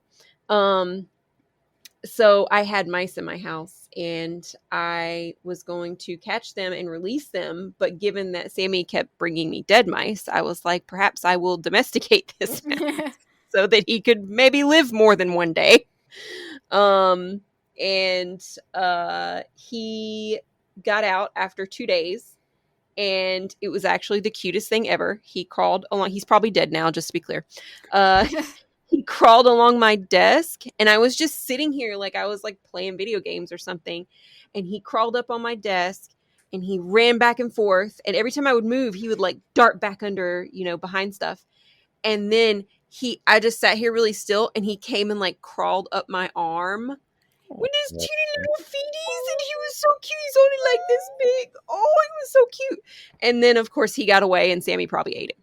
Mm-hmm. So after like 2 or 3 times of catching them and trying to keep them in like I bought a big aquarium to keep them in, and them escaping, I was just like, well, their fate is sealed. There's nothing I can do about this. So, well, if we're counting like honorary or special mention pets, I did briefly have a mourning dove. If anyone doesn't know what those are, they're doves that basically sound sad which is why they're called mourning doves. They're in mourning. But me and my family had gone to an open pit mine, and my grandmother was like, "Hey guys, there's a baby bird over here." And we all looked over, and there she was, literally 2 days old. And we looked up, and there's a nest, and it's destroyed. And yeah, and come to find out, also mourning doves are notorious for abandoning their babies if there's a lot of human activity. So I was like, can't leave this thing here. And she was tiny, eyes barely opened. And I called around to see if anybody would take her. Most people were like, put her back. It's like, I can't put her back. There's no nest. There's no mom. There's nothing. And no one wanted to take her in. So basically me and my mom were like, screw it. We'll take care of her. And we actually got baby parrot food and like cut a little opening into a bag. And we had to feed her like 5 times a day, maybe not quite that much, but she slept on a little heating pad at night. And we raised her until she was able to fly, and she flew off. Oh, that's nice. Yeah, we named her Aphrodite. No. Because Aphrodite's bird is the dove. I love that. I guess I'll pile on too with the honorary She had an mentions. attitude, sorry. With the honorable mentions. So I do also have, I picked up as a pandemic hobby, aquariums. So we currently have we have 4 aquariums ranging from 40 gallons to 90 gallons set up right now. Most of the fish are unnamed because how do you tell them apart? But there are a couple. So the goldfish are fish, and potato. So also potato for similar reasons. But yeah, several tanks. They're calming. It was a good pandemic hobby. And yeah, Bill and I have babysat the fish before and almost killed them by feeding them twice in one day, but it was fine. You guys did great. It was fine. Yeah, there were no floaters whenever I checked. I think we did okay. I mean, that's a sign of success with fish. Yeah. It's the win I'm taking. All right, checking in. Any other questions that folks want to ask? The only thing that I feel like I really want to ask, because I'm just curious, Brian, Phoenix, Aaron, how often do people misspell your names? Because that is something that I have had a serious problem with as well. Oh my god. No one ever misspells your name, Byron. You're off the show. I was going to say, my dad has a old college buddy named Byron that he talks to regularly, and so I'm like, I gotta remember which R or Y goes first. My problem is that one of my best Brian friends is giving a double thumbs down right now. One of my best friends is named Bryony, so it's literally Bryony. So a lot of times when I'm typing to Brian, I have to erase the Y. So I think I'll go first. All my life, my name is spelled Bryon, and on my school permanent record from kindergarten on, they misspelled it. Oh my god. And so every new year I had to start correcting teachers. Every year I had to correct substitutes every single time. And I'm like, God, how do these guys just not get it? It wasn't until as a senior in high school getting my transcripts that I was like, hey, there's a typo on here. And they're like, no, there's not. I'm like, my name is Brian, not Byron. They're like, oh.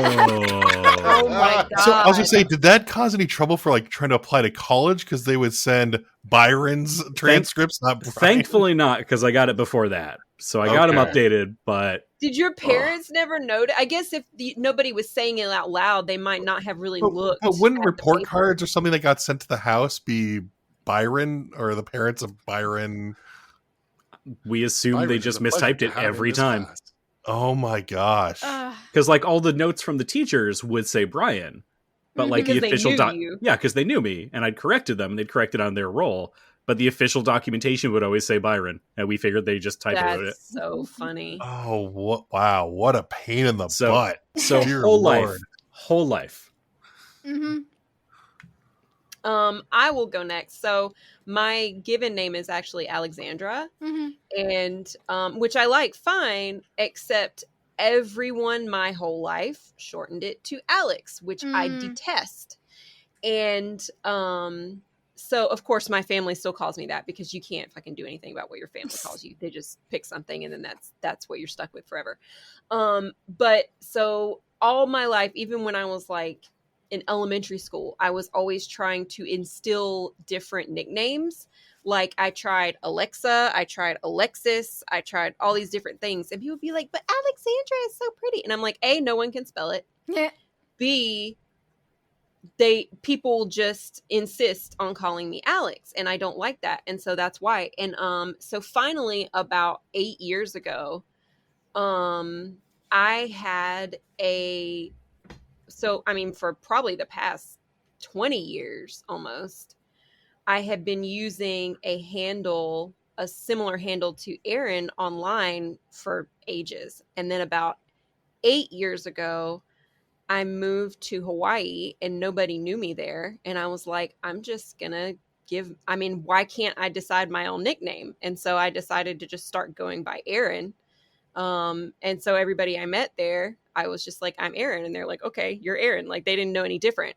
And so that's what I've been doing ever since. And of course, because I picked, a unique spelling of it, of course, nobody really knows how to spell it. Yeah, I definitely have to tell people it's Aryn. But also it doesn't come up on like legal documents because that's not my legal name. It's just the nickname. But a really funny story is that like when I first moved to Hawaii and I was just people have been calling me Aaron online, my online friends, for years, but not like in person. And so I went to this event with my ex-husband, and there was a Sharon and a Karen there, and then me, Aaron. And people kept talking to me, and it was like it didn't register. So like they probably thought I was the dumbest or the rudest, because they would try to talk to me. So Aaron, blah blah blah, you just moved here from what? And I would just be like, doo-doo-doo. And they're like, Aaron, and I'm like, oh shit, that's me. But yeah, like obviously now I'm used to it, but yeah. Mm-hmm. I literally only just learned your legal name is not Aaron. Hey, I have been friends with Phoenix for like 6 years, and I only recently learned that he was not always named Phoenix. So segue, Ooh, Phoenix. More lore. Lore time. Sorry, am I outing you? Should I not have said that? It's fine. It's fine. Okay. His actual name is Carlos Young. His actual name is Macho Man Randy Savage. Yeah. It's Savage. Matthias. It is in fact Matthias. Matthew Thighs. Yes. Yes. And you were making fun of it, Brian. How dare you? Why would you make fun of my heritage like that? No. So yeah. So two things. For fuck's sake, O before E. Just O before E. Okay. That's all I have to say. Oh, for fuck's sake. So that's all I have to say about that. But so Phoenix is my legal name. I haven't gone by my birth name since, I don't know, it's probably been more than 20 some years now at this point. But no, I ended up legally changing it when I got married, because when my wife and I were filling out the marriage certificate, she was taking on my last name. And, she brought up the point. She's like, I never knew you as Mark. And I was like, you know what? I barely, to your point, Aaron, your family is still going to call you, what you grew up as. But, yeah. So when we got married, she took on my last name, and I legally changed my name to Phoenix as well at that point. So, yeah. But yes, O before E. O before E. My sister hear that, Starbucks? a long time, and so that's the only reason that I remember that it's OE and not EO. You definitely. I mean, Starbucks. You know, it's always like people joke about that, but man, I have gotten just some of the strangest spellings on my coffee cups, like phonetics. Like, how did you add a second N? Phonics. Like, oh, phonics, very common. Get a lot of phonics. Phonics work it for me. Like, yeah, just like FEENIXX. Yes. Haven't gotten that one yet with the extra X. Definitely gotten the FEE.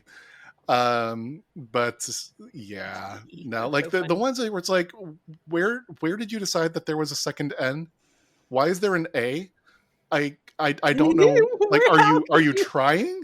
Are you trying, or are you just taking a piss? How did you get that Q in there? I feel that because you'd think my name would be the easiest thing to spell. Okay, but how do you spell it? HANA. Yeah. 4 letters. That's it. And you'd think you'd think that people would remember that. It's HANA because it's only 4 letters. But no. I've had to get into the habit of always, whenever I'm like, if it's something that has to do with my name, I spell it. I don't, like, at this point, I'm not going to give you the benefit of the doubt. I'm just going to spell it first and last name. Because my last name is Cheney, but not spelled like Dick Cheney. And you don't know how many times I've gotten like, are you related to Dick Cheney? No, I am not. But every time. Are you related to No. But I've even had like teachers who, like, art teachers I've had in middle school for like 2-3 years. She goes to write my name on the board and she spells it HANNAH. And I'm like, are you? No. Like, how? It's easy to remember. It's not easy to like necessarily know which spelling you use at the beginning. But yeah, it's easy to remember once you know. Yeah, I didn't know because I think that a couple times it's been spelt differently, like in the chat. And so I'm always like, I just let it I go. been spelling it wrong all the time? I was gonna say I've seen it spelled different ways in Discord, so I'm like, I just let it go. I don't know really the know which right one. one. Right? Yeah, I've heard to ask at this point. I've just probably let it fucked up the go. spelling a few times in I'm Discord. I'm sure I have too. I'm Yeah. so used to it. I just let it go. But also, like, yeah. But thank you for telling us. Yes, it's now. HANA. Because my parents wanted a unique name but couldn't agree, and so they just went with a unique spelling, unique-ish. You know, it's a popular name in Japan. But Oh yeah. Well, you've unpacked some deep-seated emotional trauma here. Yes. Bill, do you want to talk about your name at all, or are you good? Does anybody ever misspell Bill? No, but it's funny when everyone's like, William, who's like, that's me. It's like, oh yeah, that's short for Bill. Okay. You're like, I'm sure your last name. William is short for Bill, yes. yeah. yes. Yeah. Well, but like even my boss who has a son named William, she's like, I keep forgetting that your name is William too, but you just go by Bill. And I'm like, yeah. You're a Bill. Yeah. Bill. I never got any trouble with Bill. My last name is the one that always threw people for a loop. Mhm. But it was always Bill, especially in school. It was like, Bill, here. I'm here. Is Bill last name in the room? Bill H. Is Yeah. that you? I've only had one teacher in the entire of my life that actually pronounced it correctly. But she was Italian who knew it's a Czech last name, and she had Czech French. She's like, she did the true Czech pronunciation. You have to roll the R, so it's Hruška. Oh, that's cool. I would be saying my name like that all the time. well, you got to thank my grandfather who, when he was growing up, he just dropped the H and just said Ruska. Yeah. And so that's how my family started pronouncing our last name. Yeah. So. Yeah, I get the thing of, I get the Dick Cheney spelling of the last name a lot. It's just like, please no. Please stop. I don't want to be associated with that. I don't blame you. Yeah. So, Brian, I have a question for you. Bring it. In light of all that we've talked about today, and all of the chuckle fuckery you've had to deal with here throughout trying to keep this group of yahoos on track. Yahoo! What has been the most rewarding part of being a GM and bringing these stories to life for all of us? Oh, that is a good question. That is a good question. Not because I have to think about it, but because there's a lot. I have loved playing this game with y'all. I have loved telling these stories. I've loved getting to see the characters change and develop. I've liked being able to tie in kind of three things that are just core parts of my personality at this point, which are Scandinavian folklore and Seattle history and role-playing games. And planning things. And excessive planning. And so I just love seeing kind of the way the stories develop, the way the characters interact, the way everything ties into each other. Things from the first session coming back now 20 sessions later. It's just been so incredibly rewarding. And being able to share it with people. One of the things that I think back on in a lot of the role-playing games I've run, and especially the ones that we started and never finished, those are stories no one's ever going to get to know about. So like these characters who might have had amazing moments and cool backstories and all these things, no one except like 3 to 5 people will ever remember. And this is something that people literally all over the world have gotten to hear. We have listeners in Tokyo who tune into every episode. We have listeners in, I believe it's Brazil that we've just had a couple new folks in. We've got folks in Sweden. We've got folks in Czechia. So we've got people literally all over the world listening to the show, and that's super exciting for me. That is so cool. We love you, Brian. Thank Thank you so much for running Brian. this game for us. We love you. Hooray! Hooray! The master behind the mic. Yes. Well, with that, there's clearly only one. We have to ask the Hannah's question. Oh, okay. We have to do Hannah's question. Do we? I mean, Hannah, bring it Y'all to don't us. want to do it? I think it's so funny. I'll ask it. In every friend group, there is a bimbo /himbo, a mean bisexual, an even meaner lesbian, she theys, he theys, and a token straight that's on thin ice. Which character is which, and why? I mean, I'm just going to jump right in here and say that Julian is clearly the token straight that's on thin ice. Mm-hmm. Yep, correct. And now we know which character lies all the time. Mm-hmm. I mean, I think it's quite obvious which one is which in this group. We're extremely Himbos all the way down. Pretty much. Yeah, straight himbos. It's like a team of Kronks here. I don't even know what I'm doing with my life. I can see that. Kronk in a fat- yes, the poison. The poison for Cusco. Specific Cusco's for poison. I will listen to Patrick Warburton say anything. For real. It doesn't For matter. Real. Kate Beckinsale, if you hear this, I love you. Patrick Warburton, if you hear this, I love you, man. It's true. You want me to reach out and see if he wants to be on the show? And how? All right, I'll get on it. Yeah, that's why I didn't want to. We solidly didn't answer that question at all. No, but that's exactly why it's like I didn't feel the need to answer. I didn't feel the need to ask it because it's like it's kind of obvious. I thought it was funny to ask it just because it's like that's the joke. Like really. Although of course we have Julian who is 2 of those things. Why are you calling me the meaner lesbian?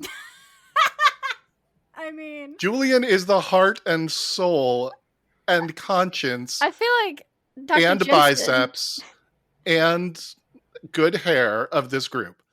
I think Dr. Jensen is the meaner lesbian. That was really my take. Yeah. Okay, so see, now there is some discussion to be had. And also, in the very last episode that we recorded, we find out that Sophie is the meaner lesbian, but also the mean bisexual a little bit. Mm-hmm. I mean, based on number of braids seen in beards, this was not a surprise.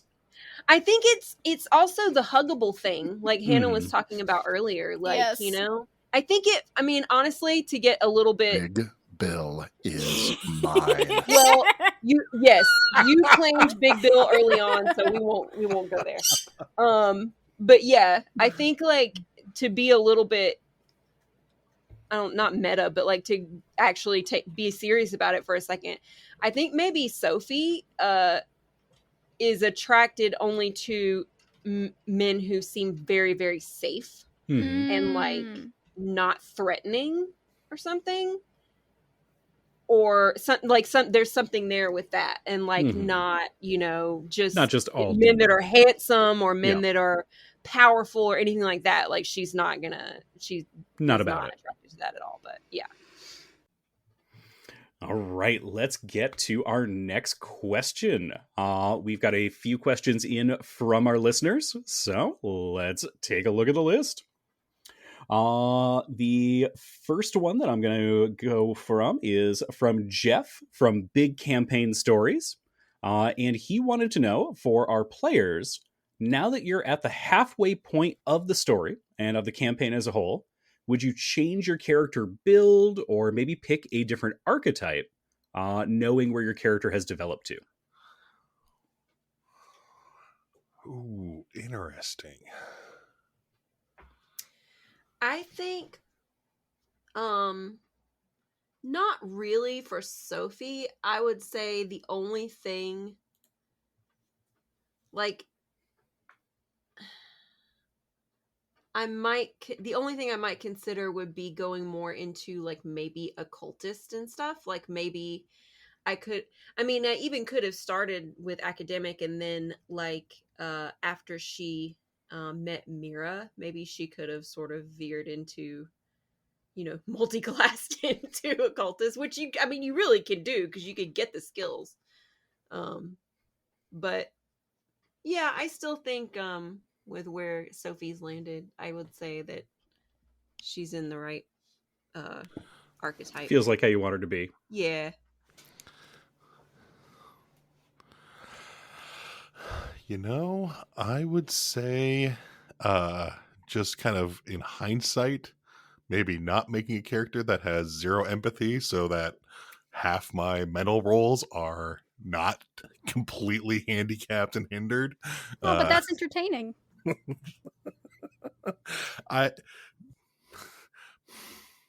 Maybe, but I don't. It's entertaining for who? It's very stressful to roll. It's great for everyone who is not Bill. Exactly. But Bill, you got to admit, every time you do get successes on any kind of social roll, like everyone celebrates. Yeah. Anything that if I'm rolling for empathy that I actually succeed on is a miracle beyond sight. I have believed in you from the beginning. But apart from that, it just makes me want to play more archetypes or different kind of characters later. So there's other things I'd like to try out, but I kind of like faults and all the character as it is right now that we have going. It's a lot of fun. Speaking of empathy, I'm pretty happy with Julian all in all.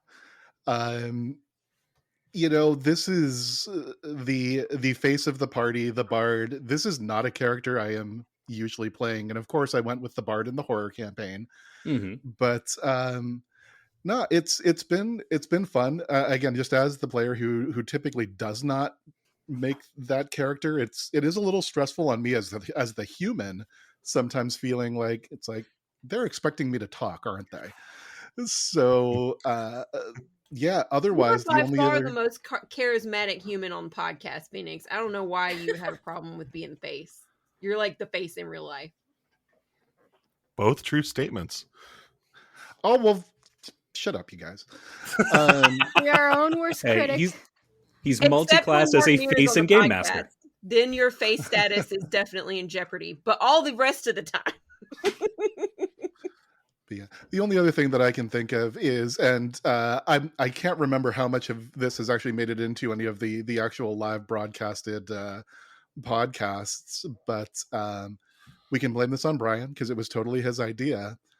But as we were kind of playing through and kind of thinking about our characters, he once dropped I'm going to say it was a suggestion of a professional wrestler. So somebody who could have both the manipulation charisma, as well as then actually maybe then focusing a bit more on some of the physical aspects.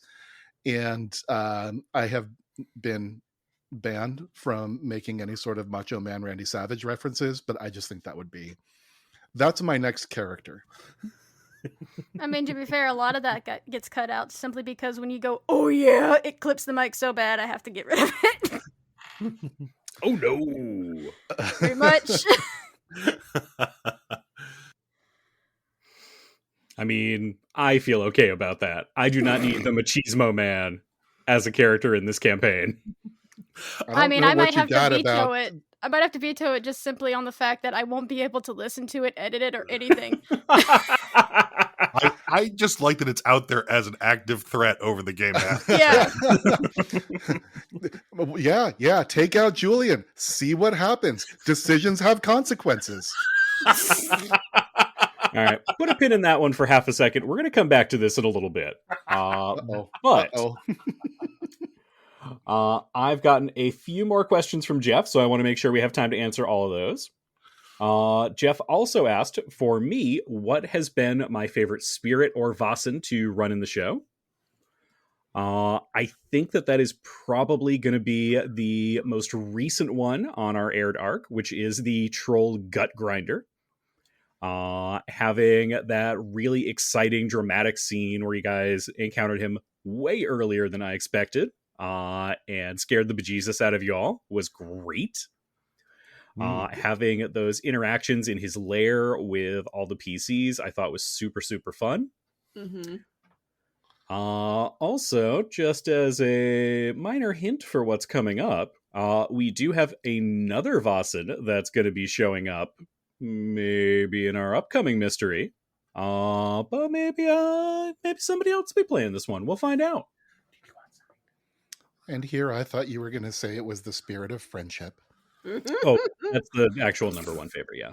The spirit of friendship. It's the Vasen we met along the way. Mm-hmm. That was the real game master. Hey now.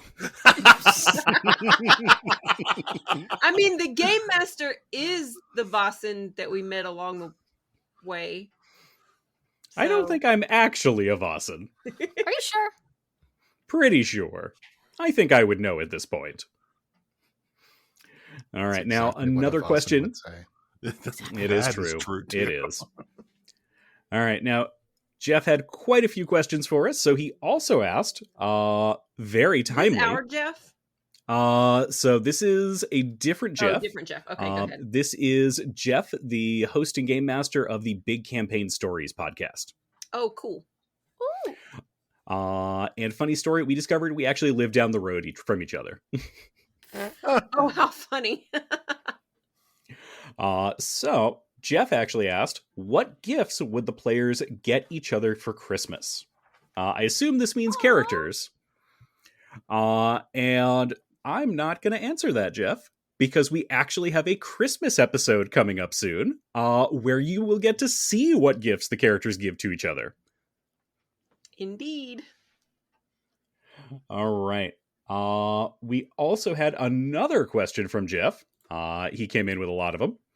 How often does the setting get in the way for kind of doing stuff for all of us in the session, or get in the way of any story ideas? And I was curious for you guys as players, do you ever feel like the time period makes it hard to introduce something into the game, or are we pretty laissez-faire on that? No, because we just invent stuff and make it canon, right? We invented mimosas. What do you mean we? Well, okay, sorry. I do know that I have to frequently check myself with, like, how far in advance does, like, medical development X actually come into play? Or, and so it's like some of it's like much more commonplace to make it easier. So like, oh yeah, chloroform, very commonly used in the Civil War as a anesthetic. Great, don't have to worry about that. Oh, all like normal like normal things. Okay, out the door. Here's you just got to do. You gotta Wearing gloves. Oh, that's not a practice yet. Whenever you can't wrap in gauze, you're medicating with cocaine and morphine, or chopping things off. Mostly chopping things off. Yeah, there's that too. We are at the point in history where a doctor performed an operation that had a 300% mortality rate. Yep. Oh yeah. So it killed the patient and then 2 people involved. It killed the patient, the doctor, and the nurse. Yes. He was swinging the scalpel so wildly, nicked an artery in the patient, clipped a artery in the nurse's neck, and then accidentally flung it into himself. Didn't he chop off his fingers? And he died from a later infection? Oh, there's probably multiple stories. Mm-hmm. I mean, probably. I might, but yeah, I might be getting. What I'm saying is, crossed, but yeah, you got ghosts in your blood. Do cocaine about it. Right. Exactly. Yeah, exactly. So all it's telling me is I need to spend my resources on just nothing but cocoa wine. Yep. I was going to say all this tells you is that's the level of competition Dr. Jensen is encountering. That's true. What they lack in medical skill, they make up for in close combat. Yep. Phoenix, as the inventor of many of our drinks, do you ever feel like the time period is kind of a challenge for you to work around? I mean, not terribly so. I think there's a few times where it's like I'm trying to stay. I mean, yeah, there's stuff that I'll throw out there just for kicks, and I'm not really worried about it. But it's the times where I'm actually trying to be like, okay, is this accurate? It's like, wait, would there be a telegraph somewhere, or is that something that would be in, very few places? Just all those things that you take for granted in modern life, where it's like, okay, I need to go and tell somebody something. Oh, wait, I'm going to need to hire the Pony Express to do that, something like that.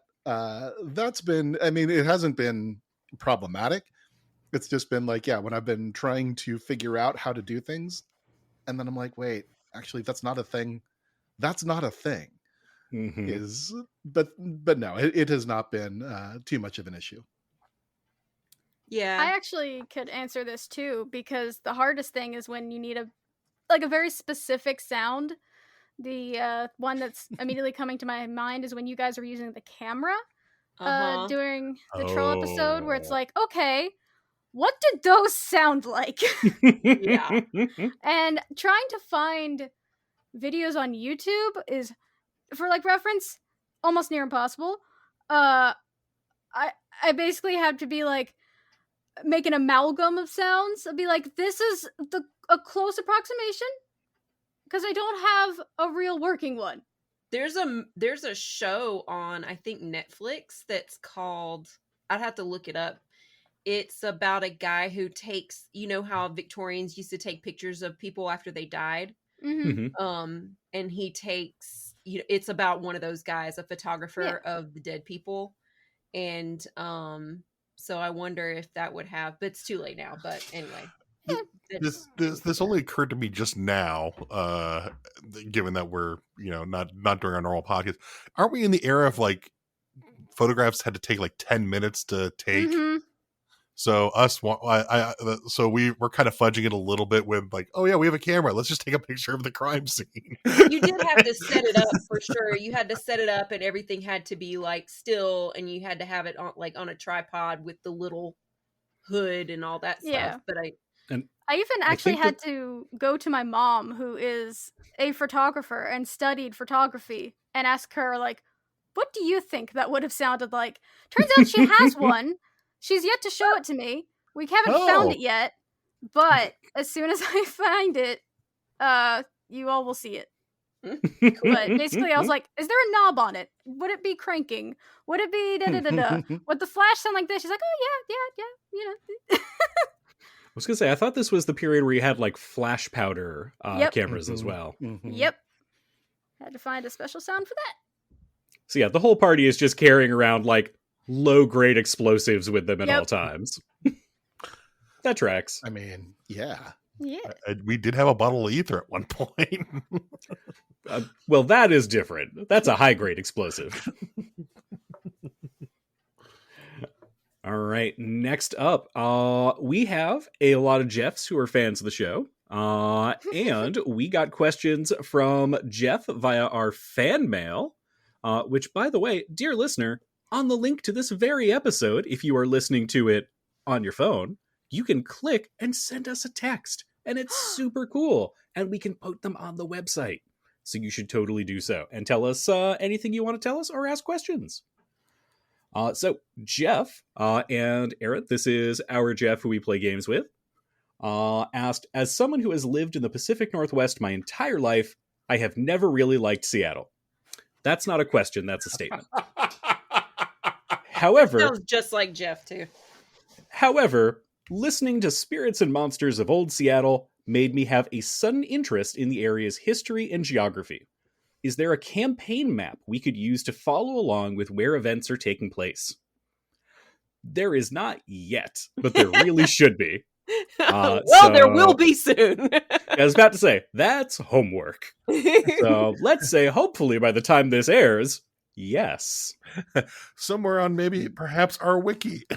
we got to really do some more with that. So that's going to show how a trip from Seattle to Olala takes 12 hours.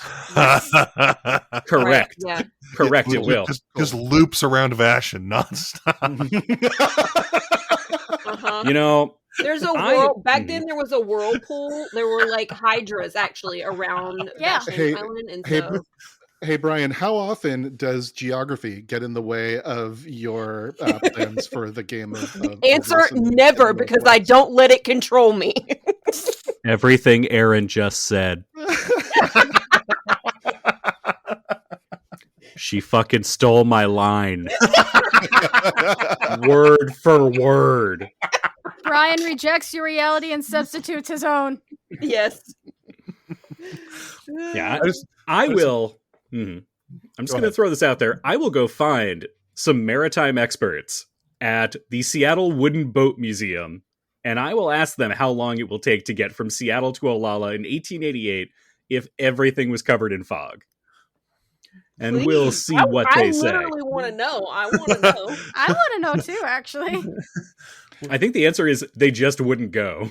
Probably. I mean, yeah, but hypothetically. I'll buy you a beer if you just say 12 hours to shut up my player. Nice. Yeah, right, wait a minute. We can't trust this. I am completely trustworthy. I think we've seen that throughout the show. Ideal experiment conditions. I don't think this is valid. If any of you want to come with me to the Wooden Boat Center, you're more than welcome to. All right. Now, a question I got from Jeff via fan mail and also my wife, Erin. How much of the system is customized for this campaign, and how much research was done into history of Seattle while making the campaign? And hey, Brian, as I recall, isn't there like a custom, few pages that one might be able to find on like DM's Guild or Drive Through RPG? Isn't there something custom? Wasn't there something custom? There sure is, Phoenix. Why, thank you for that amazing setup. For custom rules, we actually have a couple of things that you can pick up on Drive Through RPG if you're interested in running Vaesen yourself. All of them are pay what you want, so they're completely free. As far as how much history and research goes into the show, a fair amount. I spend a lot of time doing kind of deep dives into Seattle history, pulling things like local legends, some folklore, and reading through a lot of different history books, trying to get info for putting the campaign together and making it feel authentic. Occasionally, that winds up being something where I'm like, oh no, I've said the wrong thing in a previous episode, and I try and just course correct it, but for the most part, have spent many, many hours and many, many books trying to get an authentic Seattle. And Ballard.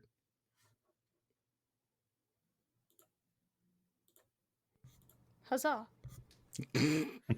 No GM anywhere ever has ever had the experience of, oh shit, I said that, didn't I? Nope, not even a little. All right. A question for everyone, also submitted by my lovely wife, Erin. What kind of microphones do we all use? Answer. Everyone uses a really expensive one except for me, who uses a really cheap one. Is that good enough? That's not a good enough answer. I don't know. I wouldn't call mine expensive. I got it on sale. And Bill, what kind of microphone is it? What? On sale for how much? 120 for the arm and the microphone. Wow. Mine was like $30. You sound great. I'm not saying that it's. I'm just saying that I wouldn't say this is high end. Anyway. No, it's not like a super, super fancy one. I just mean, I use a. I'm probably going to mix up the make and model here, but Blue Yeti microphone and Blue Yeti stand that it had a starter pack kind of thing that works very well for attaching it to my very cluttered desk. And I am using a Shure MV7 paired up with a Focusrite audio interface. So yes, I did go and get the expensive shit. Thank you very much for calling me out. Brian, and Aaron, what is your cheap ass one? Oh, never mind. I was going to say, Aaron, what was your cheap ass brand? I don't even know. It doesn't even have does it even have a brand on it? I don't know. It just says Macrophone on the side. I was going to say, it's one of those Amazon Mike Ferrones. Okay, it's slightly better than that, but not much. No, I mean, I don't remember what brand it is, and it doesn't say it, so yeah. But amusingly, my boss saw it on a Zoom once, and he was like, wow. And he's a musician, and he, he's in a band and stuff, and so they have, good microphones, and he's like, that's a really professional looking microphone. And it cracked me up because I was like, I have by far the cheapest microphone of anybody in the podcast, and I bought it for the podcast. But then I realized I think it's because it looks more like the microphones they use on stage and stuff. So yeah. Yeah, I got no clue what, I just go and look at reviews and then buy something cheap. Yeah. And this is actually, as Hannah was alluding to, my third microphone. I started off with a Jabra headset, which is why I sounded a little scratchy and tinny when we started. Only a little. You sounded so pained. Yeah. I then switched over to the same Blue Yeti and stand that Bill had. However, the one that I got was defective. And was over-torqued so that any time you would attempt to move it, it would spring away with a violent force and could not actually be positioned close to the face. Yeah, you just needed mine, which moves away gently and frustratingly away from you, not violently.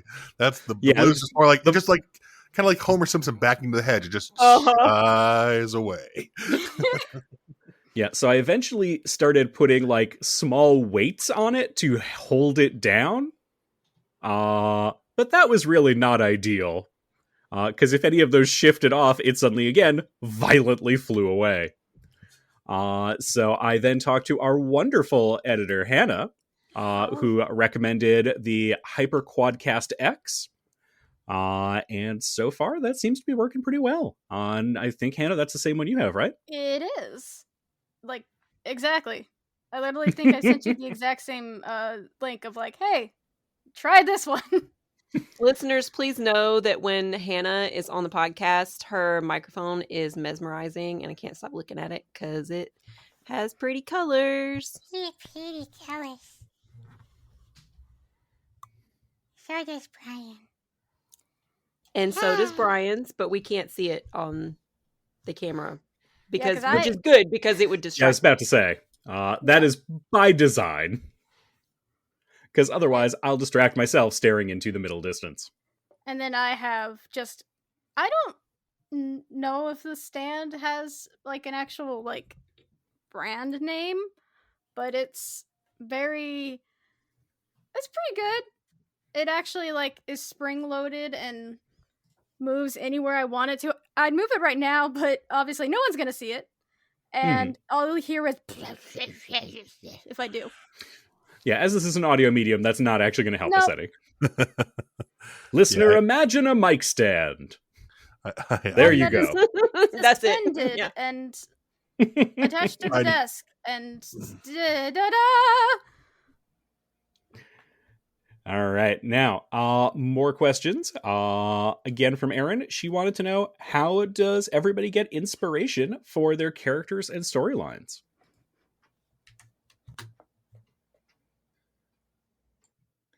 I mean, Julian's pretty simple. It's, if I just let my inner 12-year-old out, I have Julian. I frequently do catch myself going, I am falling into a like 1890s house kind of situation. That's great. I try not to fully slip into that, but I catch myself frequently. Just being like, I want to be a kind of a cantankerous medical doctor, and that just happens to be you, Lau. Yeah. And Erin, what about inspiration for Sophie? Sophie is basically just me in 1886. I mean, honestly, like, if I mean, you've never threatened me with a shotgun. That's true, but that's because we're not in 1886. Oh, fair. So, yeah, I mean, if I was a paranormal investigator, who had the money to make skirts with book pockets, I and was say, if Erin had a skirt that was a metaphorical TARDIS of books and firearms, we'd be all friends with shotguns more often. yeah, Skirtus. Yeah. The skirtus. Yeah. All right. And since Hannah has just come back to us, question for you. How long does the editing take? How long would the episodes be without editing? And how long does it take to get them release ready? Okay. I don't know if I'm ready for this A lot answer. of factors go into that. Well, here's the thing. Yeah, here's the thing. So wait, what are all the categories? How long does it take to go through? How much editing do you have to do? How long would the episodes be without editing? And how long does it take to get them release ready? How long would episodes be without editing? Depends on how much these guys ramble. What? How dare you? Lies and slander. Sometimes I get episodes Sounds about right. when Pikachu that face. are only like an hour 50 long. Most of the time I get them over 2 hours. Sometimes I've got them like 2.5 hours. It depends. And that then also depends. How long does it take to get things, ready? Because things need to be an hour and a half long. And so, like, what do I cut? What do I not cut? What things need to be fixed? What things don't need to be fixed? What things can I leave alone? Most everyone here needs to be, I automatically go in and do things immediately, like lower the base on Brian, Bill, and Phoenix. And How dare I you? take out noise cancellation, or I do noise cancellations, and then I go in, and then I have to level everybody out, and kind of bass and treble correct as I go. And then there's like mouth sounds that I like and have to get rid of, but it's more, I think, sometimes my own sanity doing it. It's only for my own sanity. We all just the fans gonna miss Anna's eye twitch that just happened when Brian did those. Well, joke's on them. He has a separate audio. I can just delete it. Wow, Brian was so quiet in this episode. Yeah, he needs to learn a lesson. He got put on timeout. I think at this point it's been like an average of like 24 hours to do an episode. I think that sounds about right. So about 24 hours of editing. Yeah. And then when it's time to do radio edits, which is getting the hour and a half down to 58 minutes, that takes usually about 7 hours. Perfect. All right. Now, the wonderful folks at Astronomica gave us a shout out on their most recent episode at the time of this recording. And they happen to semi-accidentally ask a couple of questions, so we're going to answer them like they were completely legit. Yeah. Kristen from Astronomica asked, how does initiative work in Vaesen? The initiative system is one that we rarely get to see on our show because our players are terrified of combats. Yeah. I instilled very early on a deep and abiding fear that you would definitely die if you got involved in a combat with a Vaesen. True fact. Yep. Mm-hmm. Yep. But none of them have died yet at the time of this recording. You know the consequences. That's such an ominous statement. Put a pin in that. We'll get to that later. The way that initiative works is you get a deck of cards. Just get one suit, cards numbered 1 through 10. And those will get assigned out to each participant or group in the fight. Then, going from lowest to highest initiative, everybody takes a turn. Each character getting a slow and a fast action. The PCs can also swap their initiatives. So if, for instance, Bill is in a great deal of danger but is on initiative 10, Aaron's character is super safe, wants to give Bill that earlier initiative, can swap their cards. So it lets Bill go a little bit earlier in the turn and Aaron a little bit later. Then every turn, those cards get taken back, shuffled, and dealt out again. Now, another question from the wonderful folks at Astronomica from Stan, whose name on their show is Star Daddy Stan. He did not choose that title. They gave him that title. Oh, we could give you a title? You can try. I don't recommend it. Who asked in passing, is there a rule book for Vaesen? There is, in fact. And it has amazing artwork for anyone who's never gotten to take a look at it. All of it is done by the Swedish artist Johan Egerkrans, and it looks amazing. So if you haven't, definitely pop over to Drive Through RPG. Check that out. It is super, super cool. I am 99% sure that was asked in jest.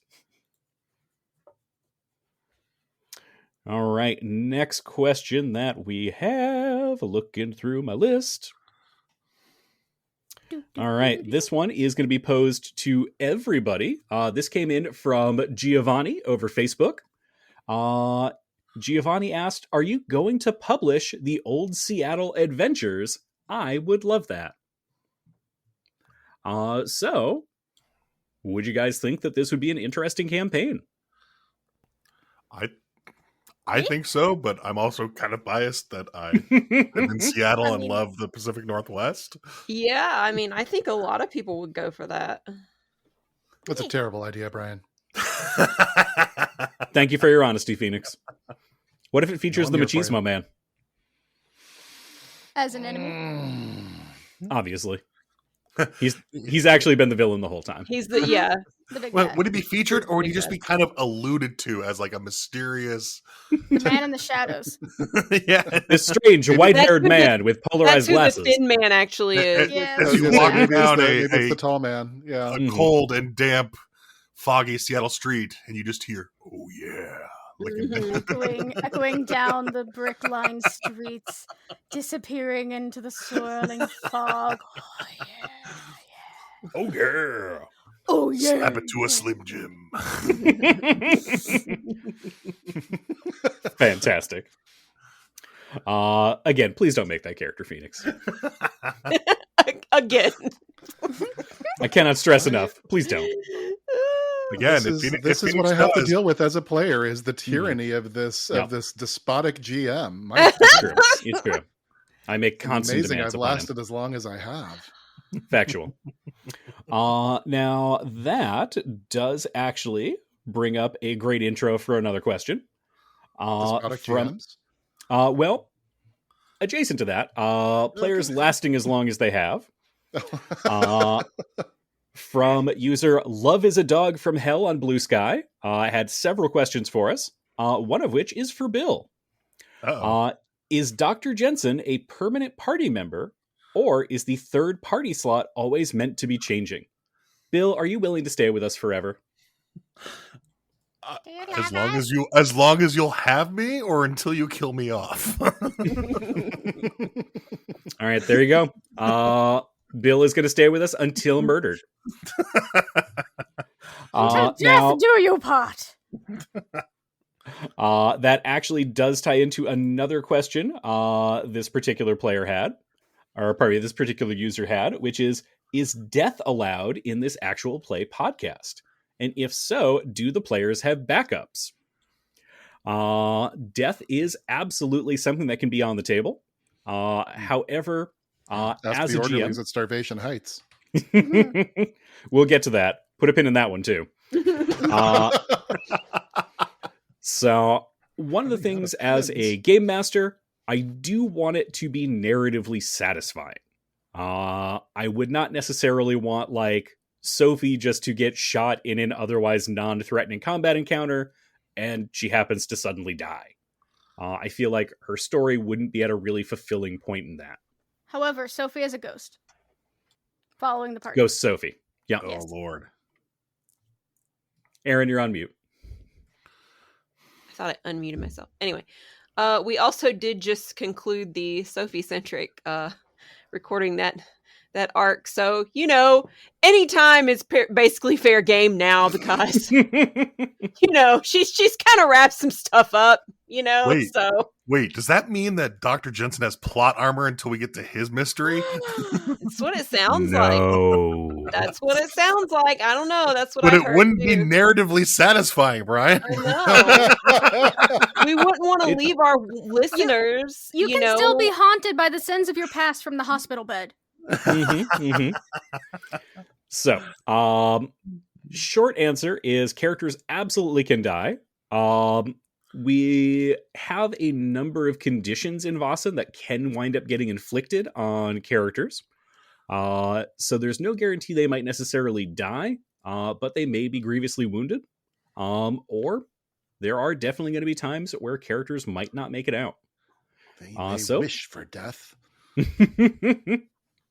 Let me put this to the cast. Do you have ideas for backup characters? That makes me nervous. Kinda. I have a backup character if Phoenix does go the wrestler route of someone I'm envisioning a fanboy-esque persona, but he would be of the occult, trying to find an immortality serum or formula for his star and hero, the machismo man, the machismo gentleman, Randall Savage. Randall Wild. Savage was already taken. What? Savage, you're right. Savage. Yes. Randall Savage. Oh, of course. Well, Sophie, I didn't really have one, but now that you mentioned that, Sophie definitely has Zephyrin Flambeau that I could fall back on as her backup character. So, wasn't that her nom de guerre? It is. So she's that would be that's what straight up Darren told you. porn author, So I don't. Yeah. Who comes to Seattle because Sophie's stolen her name? Yeah, probably. And Phoenix, are you committed to Randall Savage as your next backup character? I mean, well, here's the thing. I feel, Brian, you've made it pretty clear that you want nothing to do with that character. So as much as I'm going to continue to threaten him over you, I probably would not end up going in that direction. You can still do one of those wrestlers though, with the mustache and the wife beater and the little. You mean the tiny shorts? Yeah, the tiny short, the booty shorts. I mean, I could end up with, Horace Hogan or something. I don't know, but I'll figure something out. No, I don't know. So I guess the answer to your question, Brian, is actually no. I really don't have much of a backup plan for Julian. Yeah, no.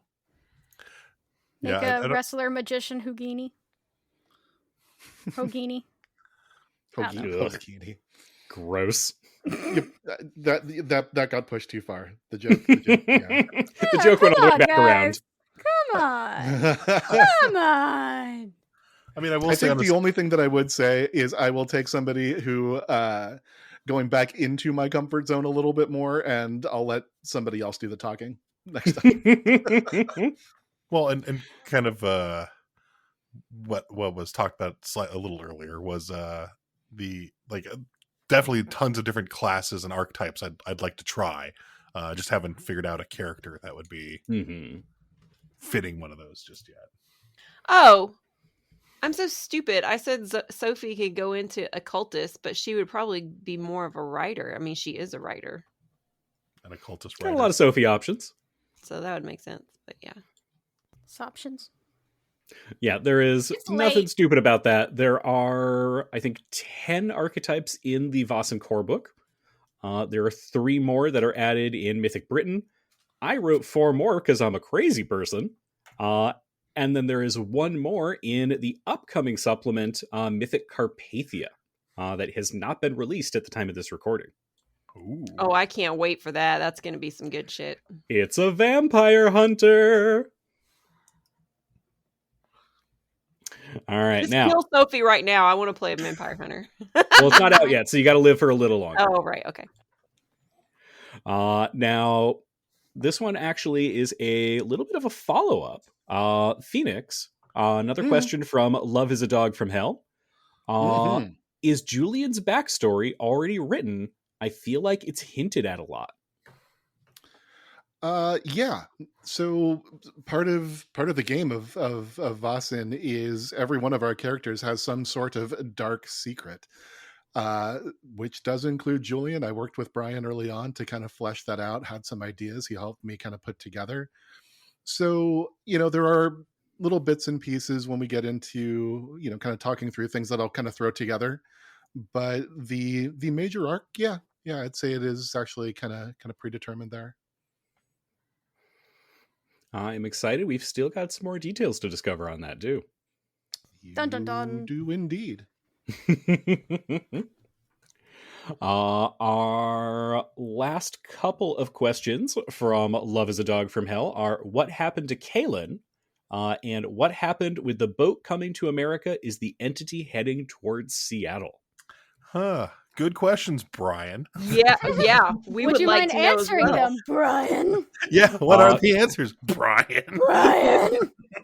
Wow, this got very accusatory on this Why call. don't you answer the question, Brian? J'accuse. I would, but unfortunately with that voice, I'm going to have to talk to our editor. I can make it worse. Yeah, but you have to deal with it. So to answer the first one, what happened to Kaelin? In around episode 8 or 9, we had been running through that particular mystery. That was our second one. And to be perfectly upfront, the dynamic wasn't quite working.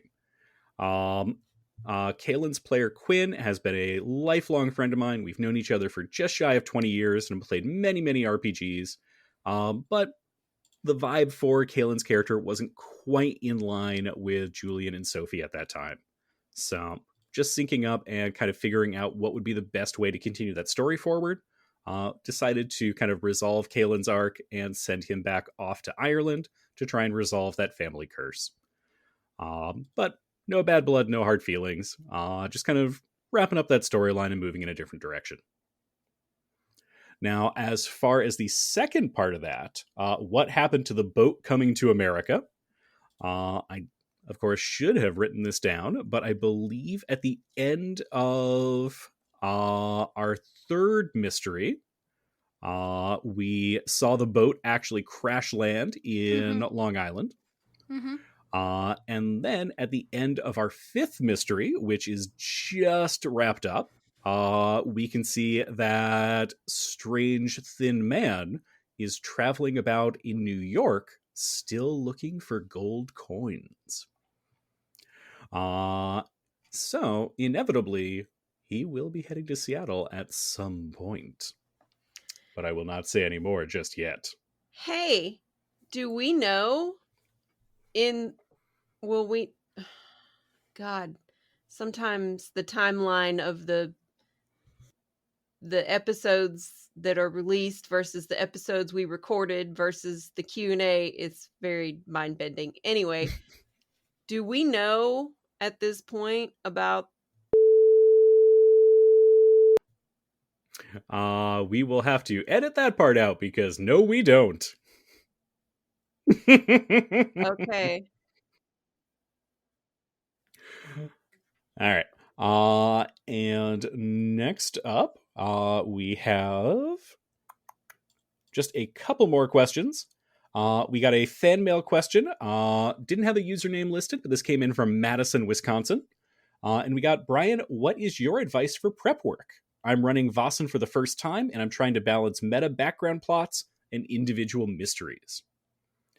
So I thought this would be fun to kind of share with our players. I am completely 100% stealing the concept of a central mystery and a smaller individual mystery from the podcast The Adventure Zone, where Game Master Griffin McElroy basically built the big overarching kind of narrative through-line story, and then the individual adventures that the players were going on. Within each of those kind of individual adventures, we can go hog wild.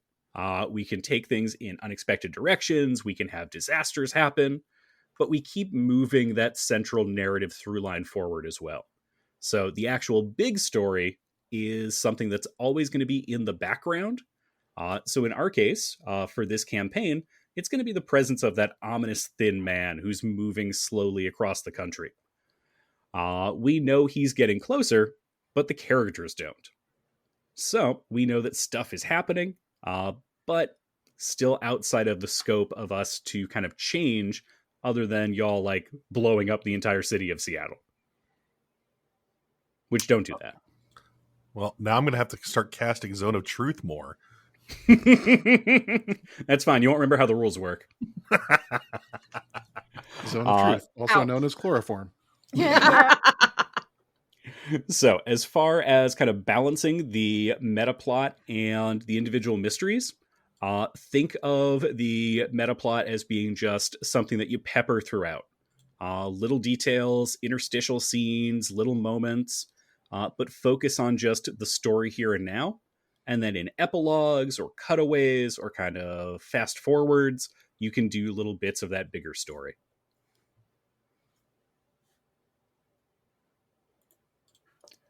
All right, we got a couple more questions.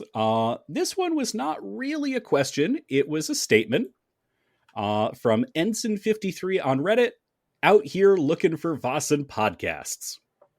Well, joke's on you. I'm choosing to interpret that as a question, and I know several. So we've actually got a handful of other Vossen podcasts that are out there, some campaigns and some that are arcs or limited series. Obviously, the biggest name in the space are going to be two shows. The Lost Mountain Saga by Ellie DiLorenzo, Sydney Emanuel, and Anne Richmond. That is currently on hiatus after 2 full seasons, although I hear rumors there might be something new coming out for it soon. And Sweden Rolls, who have done 2 full campaigns of Vossen. The cast is all Swedish. They do an amazing job. And if their music happens to sound both familiar and fantastic, that is because it's done by Andreas Lundström, who also does all the music that we use. 2 other folks who have ongoing Vossen campaigns are The Site, although they are currently on hiatus. And they had like 17 or 18 episodes. And Mama Tried by the folks who do Astronomica. They are doing Vossen in a post-apocalyptic setting, so very, very different. And that one is part of their Patreon that you can get for $1 a month Or in theory, you could talk to their cast because some of them hate copyright law. But really, $1 a month isn't bad. Interesting spin on it. Post-apocalyptic for Vossen. That'd be interesting. And like almost some steampunky kind of technology. So their show is very, very cool. A couple of folks Brian, you said the S word in front of Aaron. What? What did I do? Schmeempunk? Oh, Careful. I did hear that, and I was like, "Ooh!" It's all tiny hats from here, and extraneous cogs for no reason. Yep. Cogs on cogs. But no, Bill, that's how cogs actually work. And and spanners, the far as the eye can see. Now, a couple other shows who have done shorter arcs or limited series of Vossen include the Old Ways podcast. You could look for their series, The Friend, the Fiend, and the Shadow of Night. 12-Sided Stories, which is doing The Hidden North, and that is currently ongoing. And DMs After Dark, who did a Vossen Mythic Britain storyline. Now, there are a lot of live stream shows, but I'm going to be honest with y'all, dear listener, I don't have the attention for live streaming. I zone out. Obviously, anyone from Critical Role, you guys are welcome on the show anytime, but I have trouble keeping up with 4 to 5 hours of gaming that I am not actively running. So does Travis Willingham. So that's fair. ADHD, let's go! By our powers, what were we doing again? Shopping. Oh, excellent. So yeah, there's with our editor right here. You say that immediately my mind went to, how am I going to edit that to be actually listenable to? Just replace it with a beep. I might. You never know. Yes. Heart. That's the Mati energy we're all looking for. Bad Mati, yeah. All right. I was far enough back from the microphone. Aww. All right, and our last questions come from Corey from Aberdeen. Question the first is, can we get some examples of what would happen if the investigators failed to solve a mystery on time? So I am so excited Corey asked this one. Fun fact that my players may not know, every single mystery has what's referred to as a countdown to catastrophe. So there is basically a fail state for every single mystery. And if you take too long, you wander too far off the beaten path, you get injured and have to spend time recovering at the library, the situation will get worse. And I've basically got a failure state for every single mystery that we've been through. For Red Sky at Morn, the brawl between the Skepsra would have become so intense they would have knocked over and smashed several hurricane lanterns, burned down the Fiskasoker, and also several other ships at the docks. For the Cold and Hungry Waves, the Lakewife's song would have gotten louder and louder to the point where people in multiple nearby towns would become overcome by emotion. And there would be a number of murders, property damage, and unexplained violence that would occur. And also, Tristan's dead body would float to the surface of Lake Washington. In Stolen Kisses, Broken Vows, the mists would have gotten thicker and even more foul. Anyone outside or with an open window would have begun to cough and to sputter. All of you would have needed to make a force test successfully or taken a 3 damage hit. Yikes. Wow. And when the mists receded, Anne and Thomas would have been dead, as well as several children and elderly citizens. And for years afterwards, people would have complained about shortness of breath and pain in the lungs. Had you borked a small development, King Toon would have ordered the Vatir to burn down the library. I was wondering about that one, just given if things went wrong with the Vatir, they can do a lot of stuff to mess with. Yep. They're in the walls, dude. Yeah. Mm-hmm. And inside the house. For Infen and Fastness, our most recent mystery, at least that's aired, Edward Kilbourne would have sent in a group of strikebreakers. During a tense standoff, Roger Burns' decapitated head would have been thrown amongst them. At that point, all hell would have broken loose, and dozens of lives would have been lost on both sides. Had the PCs been in the work camp or at the rail site when that went down, they basically would have immediately just suffered a physical injury. Jeez. Holy cow. So, yeah, all kinds of things could go wrong if y'all take too long. Our characters' lives are flashing before our eyes suddenly. Horrible things that could have happened. Well, I have good news. There is another question from Corey from Aberdeen that I think is going to make you all very happy. When do we get to burn the asylum to the ground? Please that is a great question. Chop, chop, guys. Whenever the first opportunity presents itself, I guess. Oh, are you asking us? Because we wanted to go back. That was Corey's question. When are you going to do it? And whenever the DM lets us do it. Yeah, I mean, I will say it's not going to happen until Aaron's back. Outside of this game, I may have, DM'd a Curse of Strahd game for a couple of our other players here. They didn't, set half the town on fire on accident on purpose. Definitely didn't do that. It wasn't half the town. It was just the mayor's house. I mean... And by the way, everyone they know this very well. Literally, they got themselves caught. All of their stuff was confiscated. They searched every single room in the damn house, except for the closet in the mayor's bedroom, where they were right outside of it, and all of their stuff burned to a crisp. Literally the only spot we didn't go in. Literally the one room you did not check, and you were looking at it. You saw it there, and then you went upstairs beyond it. Fantastic. Look, Phoenix, there was a glyph ward to be taken to the face, and that had to be done. We couldn't just. That was pretty awesome. We couldn't just stand around while Aaron was burning down the mansion. Hey! I just want to point out, every time this gets brought up, I have to point this out in order to exonerate myself, that as a semi-new player at the time, I asked everybody, is it okay if I do this thing with the fire? And everybody's like, sure, go ahead, do whatever you want. And then everything caught on fire. Do I know all the mechanics of D&D, especially 4 years ago? No, I did not. Did they?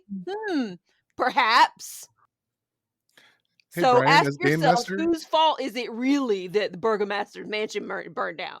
Okay. Sounds like the Burgomaster's. As a game master, do actions have consequences? Do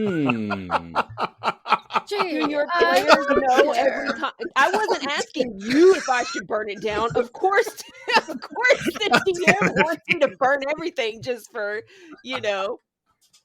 the sheer chaos, but anyway, back on topic. We have a topic? Occasionally.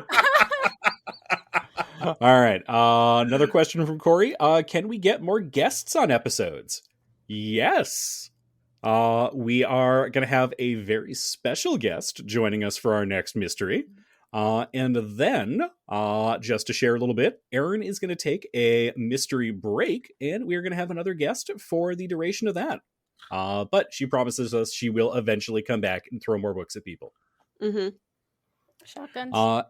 And finally, bringing it home, last question from Corey from Aberdeen. Erin, what's wrong with Aberdeen? It's an acceptable place to live. I'm sorry. And I am curious about this one. Mid-bite. I timed this perfectly, so she was just taking a bite of food. And froze as I said, Aaron. I enjoy my scone, and I have to get called out. This is the one question I've been waiting for the entire time. I really don't even feel like I need to answer this. Like, have you guys been? Our listeners want to know. As The one listeners, listener. if you Pretend that I haven't. listeners, if you I have not haven't. been to Aberdeen, don't. Come as you are. Both of those Bill, things. well, why won't you just come as I want you to be? Named Robert. Named Matthias. Matthias? Who? Exactly. Hey, take your time. Hurry up. All right. The choice The is choice yours. is yours. Don't be late.